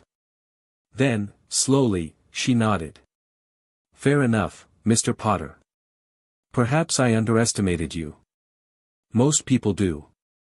It's proving to be an advantage. The third contact was the most unexpected. There's someone I need to show you, Luna said one evening, her voice even dreamier than usual. Someone the spirits have been speaking about for weeks. They say he's important, possibly more important than anyone else we've met. Who is he? I don't know his name. But I know where he'll be tonight. She led Harry through a twisted maze of alleys in Knockturn Alley, a disreputable corner of magical London that respectable witches and wizards avoided. The buildings here were old and crooked, leaning together like conspirators, and the air smelled of strange potions and older magic. They stopped outside a pub that looked like it had been carved from darkness itself. The sign above the door was unreadable, the words shifting whenever Harry tried to focus on them. He's inside, Luna said.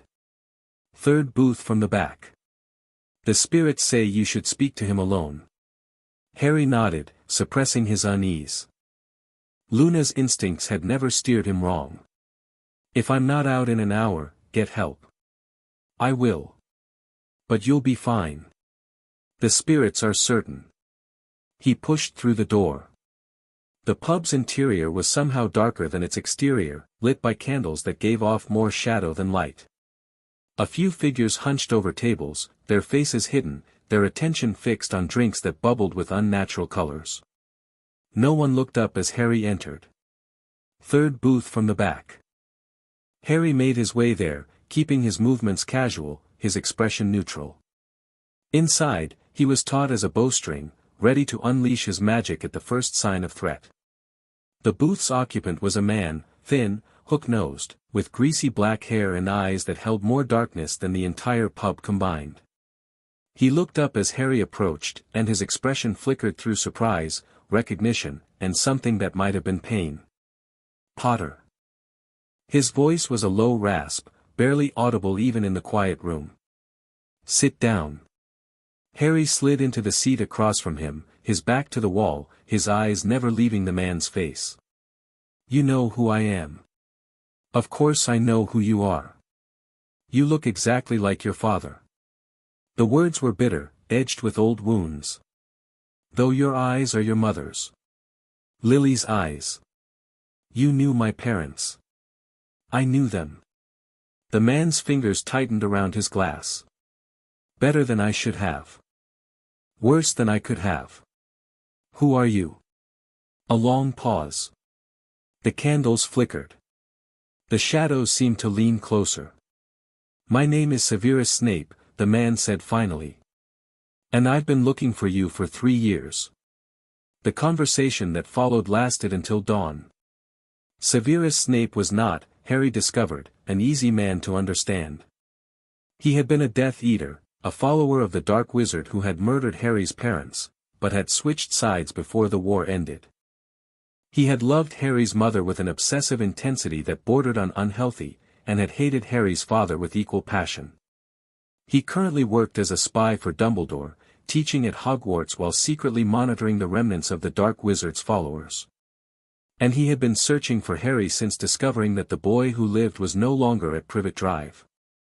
Dumbledore's tracking spells rely on your mother's blood protection, Snape explained, his voice still that low rasp that seemed designed to avoid eavesdropping. When you left the Dursleys, you stepped outside the boundaries of his surveillance. He's been frantic, though he hides it well, trying to find you through other means. And you found me how? I didn't. Not until tonight. Snape's dark eyes gleamed. I've been following rumors, magical fluctuations, impossible energy readings. The same trail that led the compact to your doorstep. But where they see a specimen to be captured, I see something else. What do you see? Snape was quiet for a moment, studying Harry with an intensity that should have been uncomfortable but somehow wasn't. I see Lily's son, he said finally. A child who should have been protected and wasn't. A young man who's built something remarkable out of nothing, in defiance of everyone who should have helped him. He paused. I see someone who might actually change things. I've heard that before. Usually from people who want to use me. I want nothing from you except. Snape's voice caught, and for a moment, his mask of bitter composure slipped. I want nothing except to repay a debt. I failed your mother. I failed you, by not finding you sooner. Let me help you now. How? I can teach you.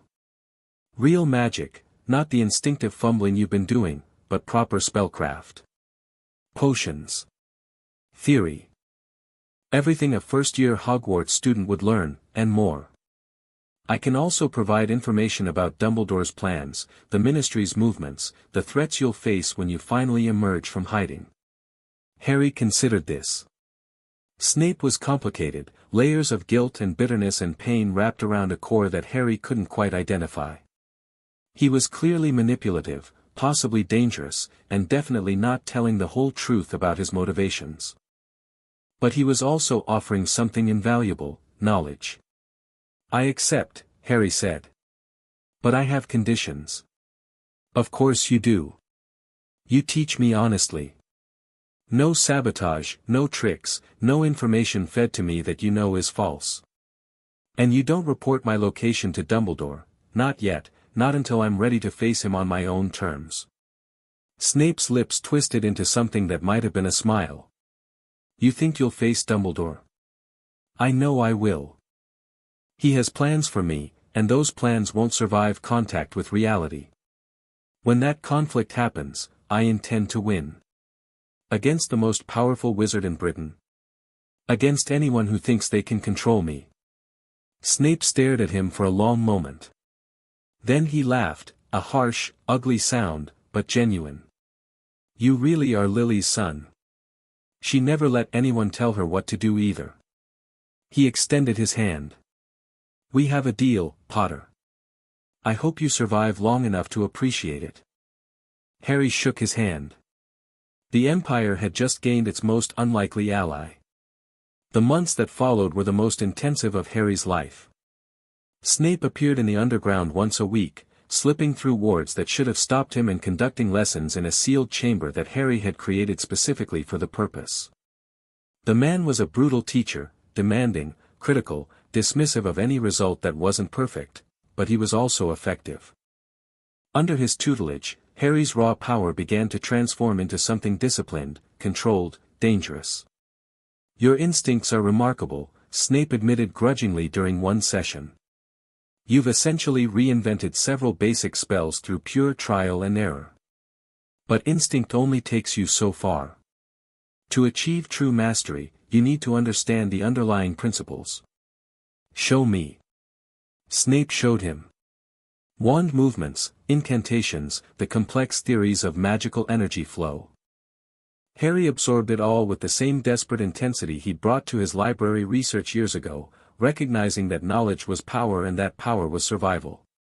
But he also continued developing his unique abilities, the ones that didn't fit into any category Snape recognized.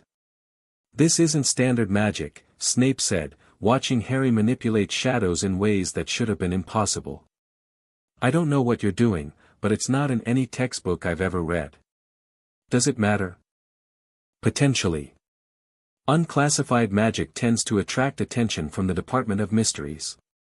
They study the impossible, and they're not gentle about it. Harry filed that warning away. Another threat. Another predator circling.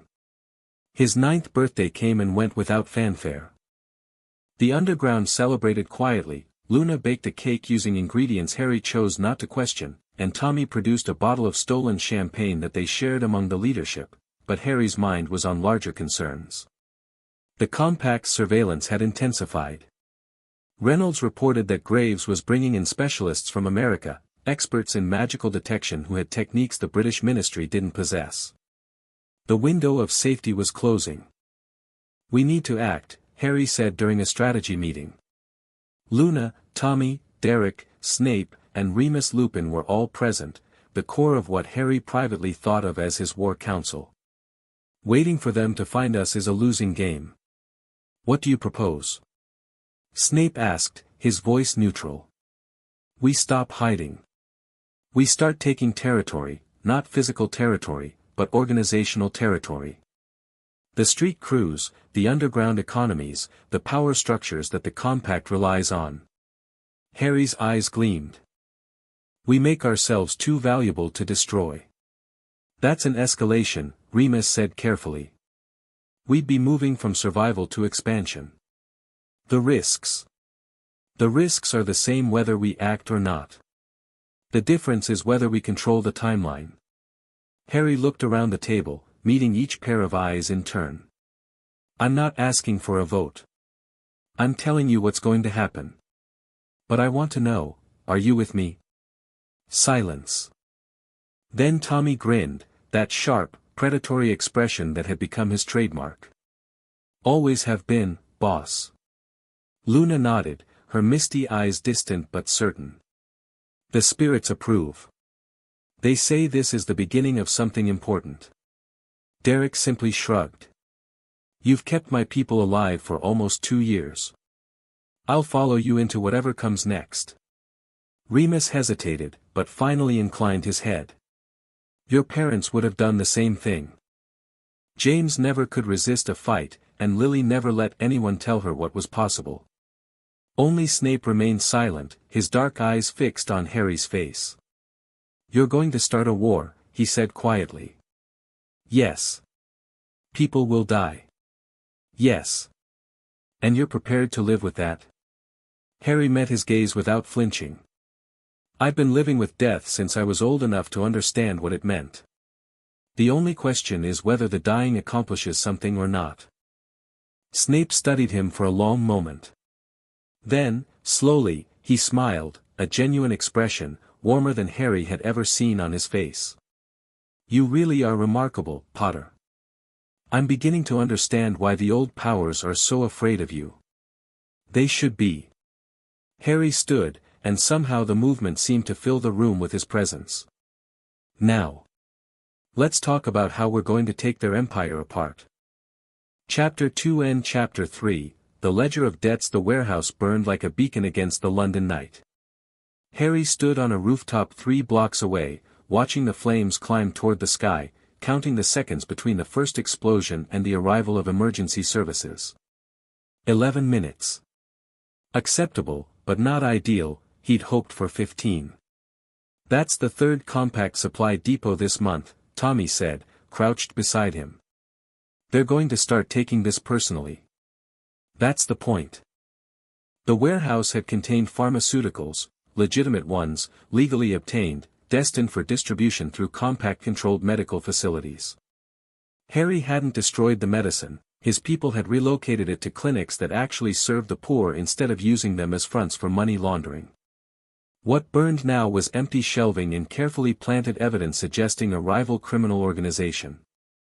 The compact would investigate. They would find traces pointing toward the Whitmore Syndicate, a mid-level operation that had been causing Graves trouble for months. They would retaliate against the wrong target, weakening both organizations while the underground grew stronger in the shadows. It was chess. Harry had always been good at chess. "Reynolds says Graves is coming to London personally," Tommy continued. "First time in 3 years. Whatever we've been doing, it's gotten his attention." "Good. An enemy you can't see is an enemy you can't predict. I want him close enough to study. And if he finds us first?" Harry smiled, and in the firelight, it looked almost feral. "Then we'll have a conversation." 9 years old now, and the underground had transformed into something that would have been unrecognizable to the desperate boy who'd stumbled into London's margins 18 months ago. The organization operated on 3 levels. The visible layer consisted of legitimate businesses, food banks, youth shelters, community services, that provided cover and income while actually helping people who needed it. The middle layer encompassed the street operations, information networks, smuggling routes, the careful cultivation of alliances with other organizations. And the deepest layer, known only to Harry's inner circle, was something else entirely. It was magic. Harry had discovered, over months of careful experimentation, that he wasn't the only magical child on the streets. They were rare, perhaps 1 in 1,000 of the lost and abandoned, but they existed. Kids who could do small impossible things, heal minor wounds, predict the weather, speak to animals. Kids who had been cast out by frightened families or had slipped through the cracks of a magical society that didn't know they existed. He gathered them. Trained them. Gave them what Snape and Luna had given him, understanding, control, purpose. "You're building an army," Snape had observed during a recent lesson, his voice carefully neutral. "I'm building a family that can defend itself. The distinction may matter less than you think." Harry hadn't argued. Snape wasn't wrong. The 12 magical children now living in the underground's deepest warrens were indeed being trained for combat, among other things. But they were also being taught to read, to think, to question. They were being given the childhood Harry had never had. If that childhood included learning how to fight, well, the world was what it was. The attack came 3 weeks after the warehouse fire. Harry sensed it before it happened, a wrongness in the wards, a ripple in the protective magic he'd layered over their headquarters. He was on his feet and moving before the first explosion shattered the eastern tunnel entrance. Defensive positions. Derek's voice cut through the chaos, and the years of drills paid off. People scattered to predetermined locations, the non-combatants retreating to the deepest shelters while the fighters formed up at choke points. Harry reached the eastern breach in time to see them coming, figures in tactical gear, moving with military precision, weapons that crackled with unfamiliar energy. Not police. Not street criminals. Compact operatives. The real ones. There. One of them shouted, pointing at Harry. The primary target. Harry raised his hand, and the fire came without thought, a wall of blue-white flame that filled the tunnel, forcing the attackers back. But they didn't retreat. Instead, they produced devices that hummed with power, and the fire bent, deflecting around them like water around stones. Magic dampening technology. Snape had warned him about this. Fall back. Harry commanded, already calculating alternatives. Tunnel C, secondary positions. The fighting withdrawal was ugly. 2 of Derek's people went down to energy weapons before they reached the fallback point, and Harry took a grazing hit to his shoulder that burned like acid. But they made it, sealing the tunnel behind them with a combination of rubble and magical reinforcement. That won't hold long, Tommy said, his face pale but his voice steady. What's the plan? Harry's mind raced. The compact had found them, not the decoy locations, the real headquarters. Someone had talked, or their detection technology had improved beyond what Reynolds had reported. We can't win a straight fight. They're too well equipped. Harry pressed his hand against his wounded shoulder, feeling the strange burn of whatever energy had hit him. We need to change the game. How? Harry closed his eyes, reaching for the thing inside him, not the fire or the telekinesis, but the deeper power, the one he rarely used because it scared him. The presence that had been growing stronger since his dreams of the Hollow King had begun. He touched the walls. Not physically, but with his mind, his magic, his will. The stone responded. Oh, Luna breathed, her eyes wide. Harry, the spirits are screaming. I know.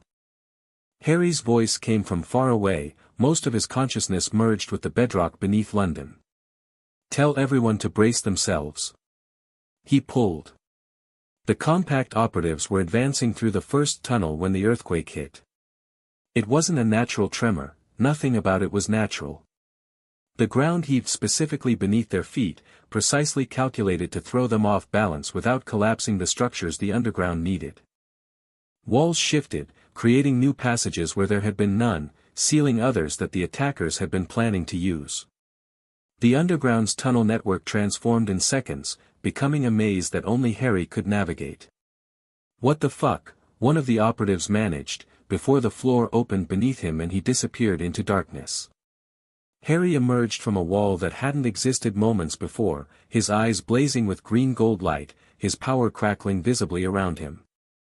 The remaining operatives spun, weapons raised, but they were disoriented, separated from their squad mates, lost in a geography that had just rewritten itself. You're in my house, Harry said, and his voice resonated through the stone itself. You weren't invited. He didn't kill them.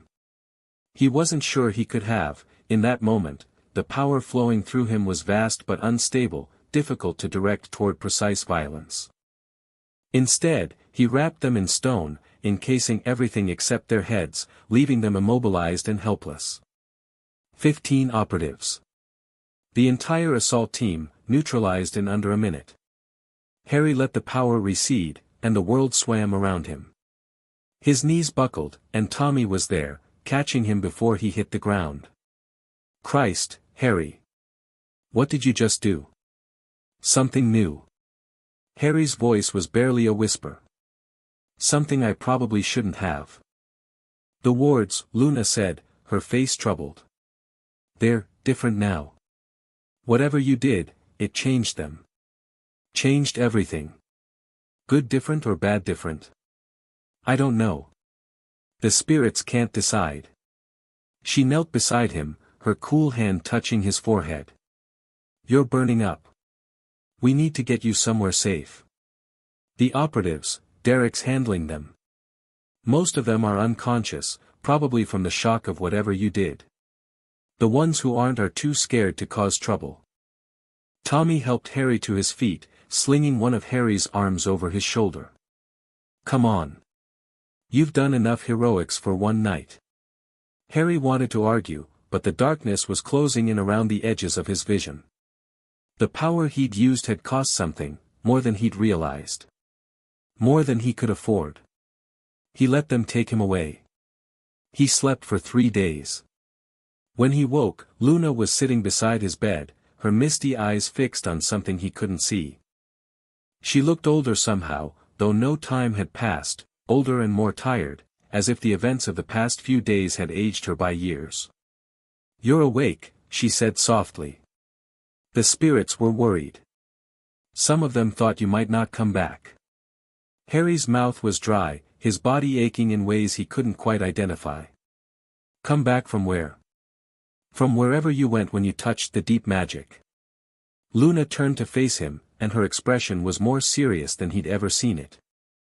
"What you did, it wasn't normal, Harry. Not normal for wizards, not normal for anything. You reached into the bones of the earth and commanded them. That's not magic. That's something else. Is that bad? I don't know. The spirits are divided. Some of them are terrified of you now. Others." She paused, searching for words. "Others are excited. They say you're becoming something new. Something that hasn't existed for a very long time." Harry struggled to sit up, ignoring the protests of his battered body. "What about the operatives? The attack?" Derek interrogated them. "The compact tracked us through our energy signature, not wards or conventional surveillance, but something new. Technology that can detect magical output even when it's suppressed." Luna's voice was grim. "Graves brought it from America. His specialists have been developing it for years. So our concealment is compromised." "Yes. We had to relocate the primary headquarters. We're in the tertiary site now, the one beneath the old brewery. Derek doesn't think they can find us here, but..." She shrugged. "He's not certain."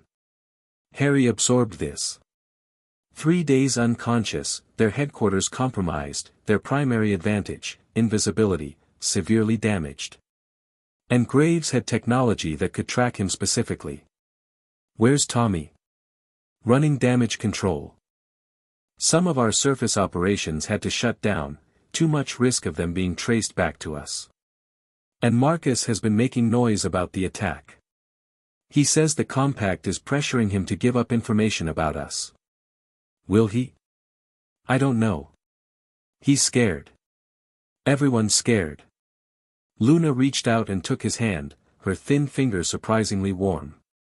"Except me. The spirits say this is all happening exactly as it should.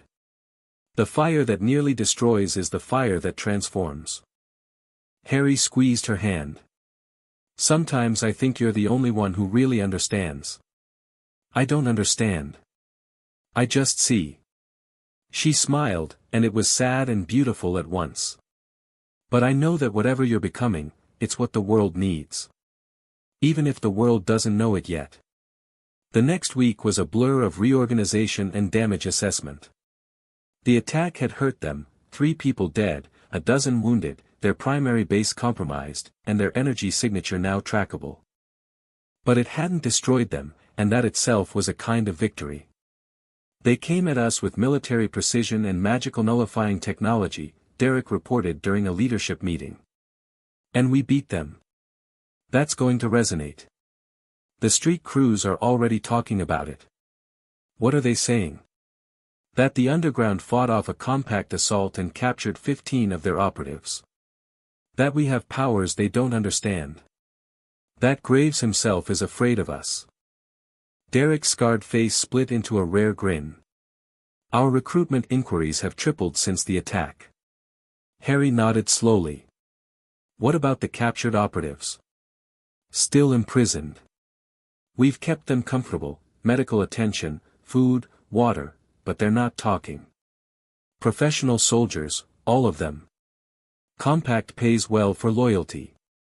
Or buys it with fear. Harry turned to Snape, who had arrived that morning, his dark eyes taking in the changed headquarters with obvious interest. What does the magical world know about what happened? Rumors only. The Ministry detected an anomalous magical event in North London but couldn't identify its source. Their investigation is ongoing, but they're looking in the wrong place. They think it was some kind of accidental magical discharge, possibly from an experimental artifact. Snape's lips twitched. They have no idea it was a 9-year-old boy reshaping the physical geography of London. Let's keep it that way. For now. But what you did, Snape paused, choosing his words carefully. It's not in any textbook.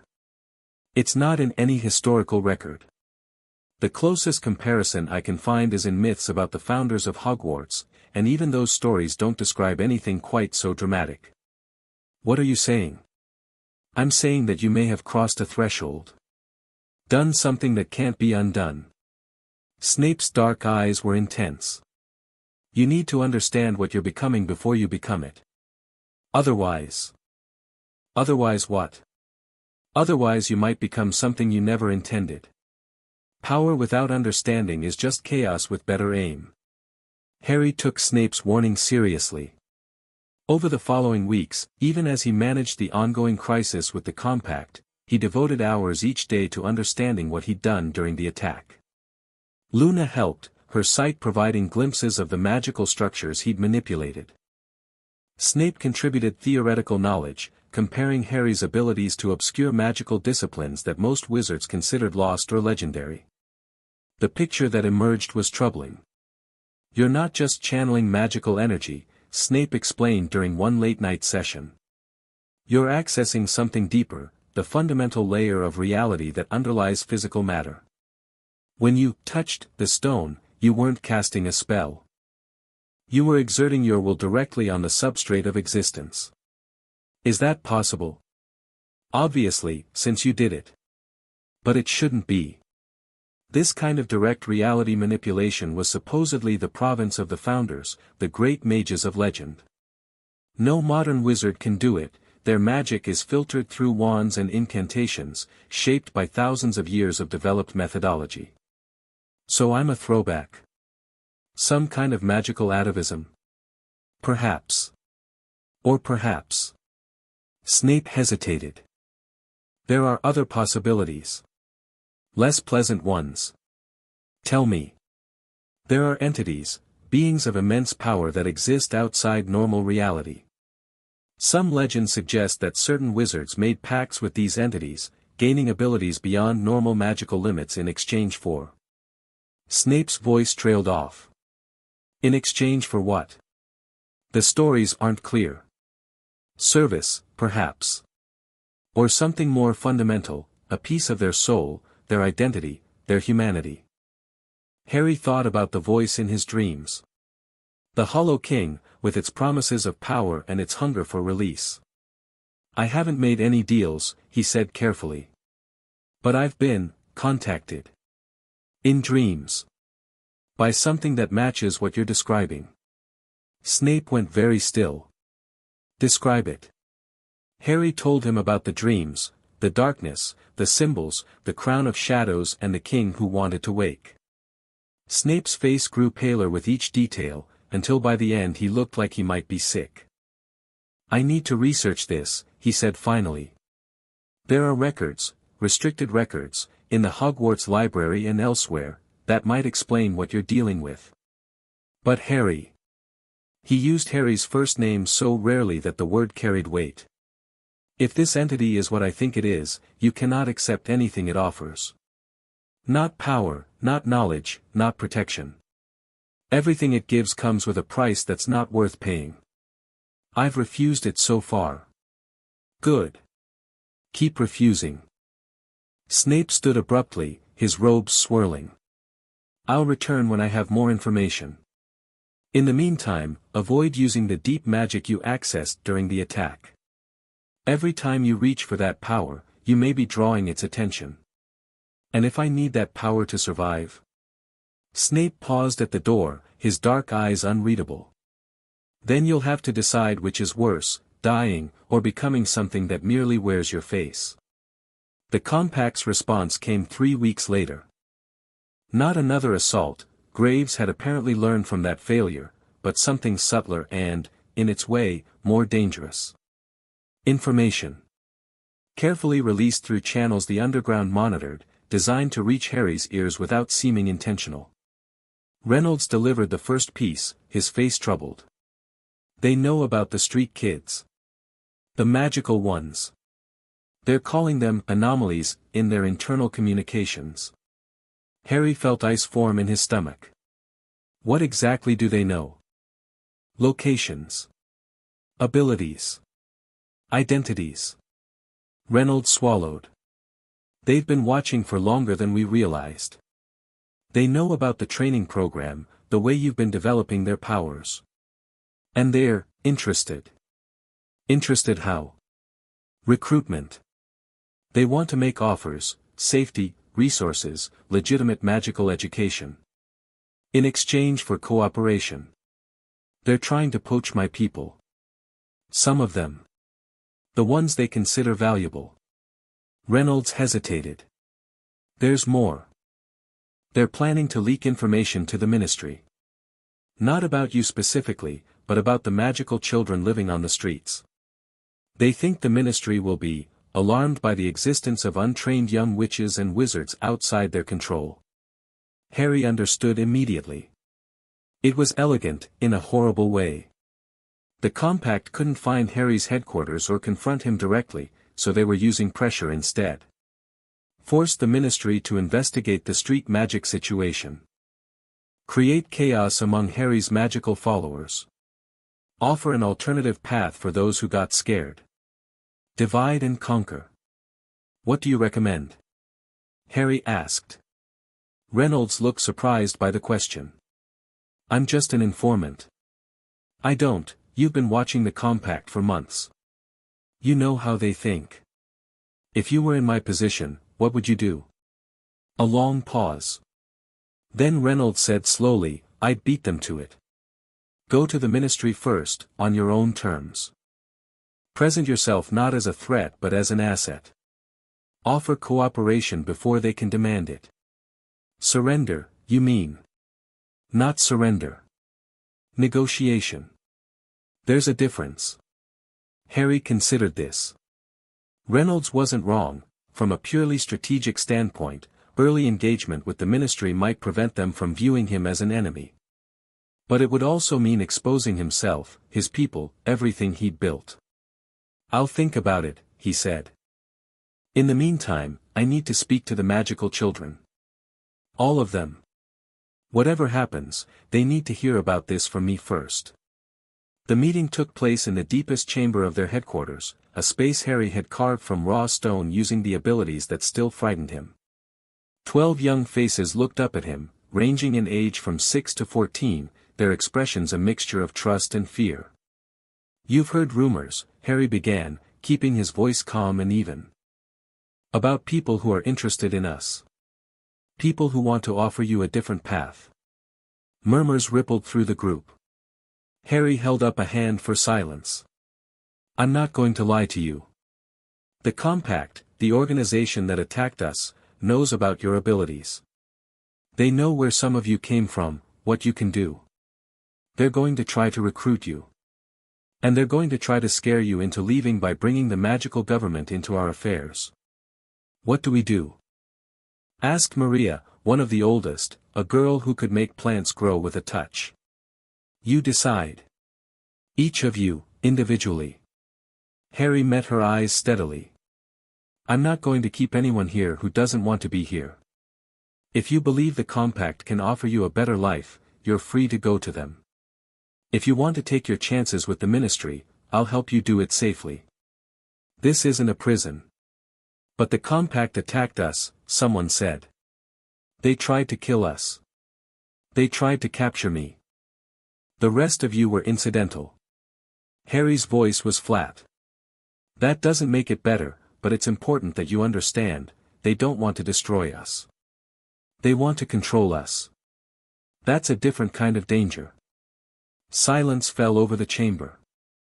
Harry let it stretch, giving them time to process. I won't pretend I have all the answers, he continued eventually. I'm 9 years old. A year ago, I was sleeping in alleys and stealing food from dumpsters. Everything I've built has been improvised, figured out as I went along. Maybe the compact could offer you stability, resources, the kind of power that comes from legitimate institutions. But? Maria prompted. But they're not offering any of that for free. Graves wants weapons. Tools. Assets he can deploy. If you go to him, you'll be trading one master for another, and at least with me, you know I'll let you leave if you want to. What about the ministry? Asked a younger boy, Thomas, who could talk to rats. The ministry is complicated. From what I've learned, they're not evil, but they're rigid. They have rules about how magic should be used, who should be educated, how wizards and witches should live. They might take you in, train you properly, give you a place in their world. But that world has its own prejudices, its own hierarchies. Street kids, muggle-raised kids, you'd be starting at the bottom. Harry paused, then added quietly, I can't promise that staying with me is the right choice. I can only promise that whatever happens, I'll fight for you. I'll protect you as long as I'm able. And I'll never treat you as tools to be used and discarded. The silence stretched again. Then Maria stood, her expression resolute. I came here because no one else wanted me.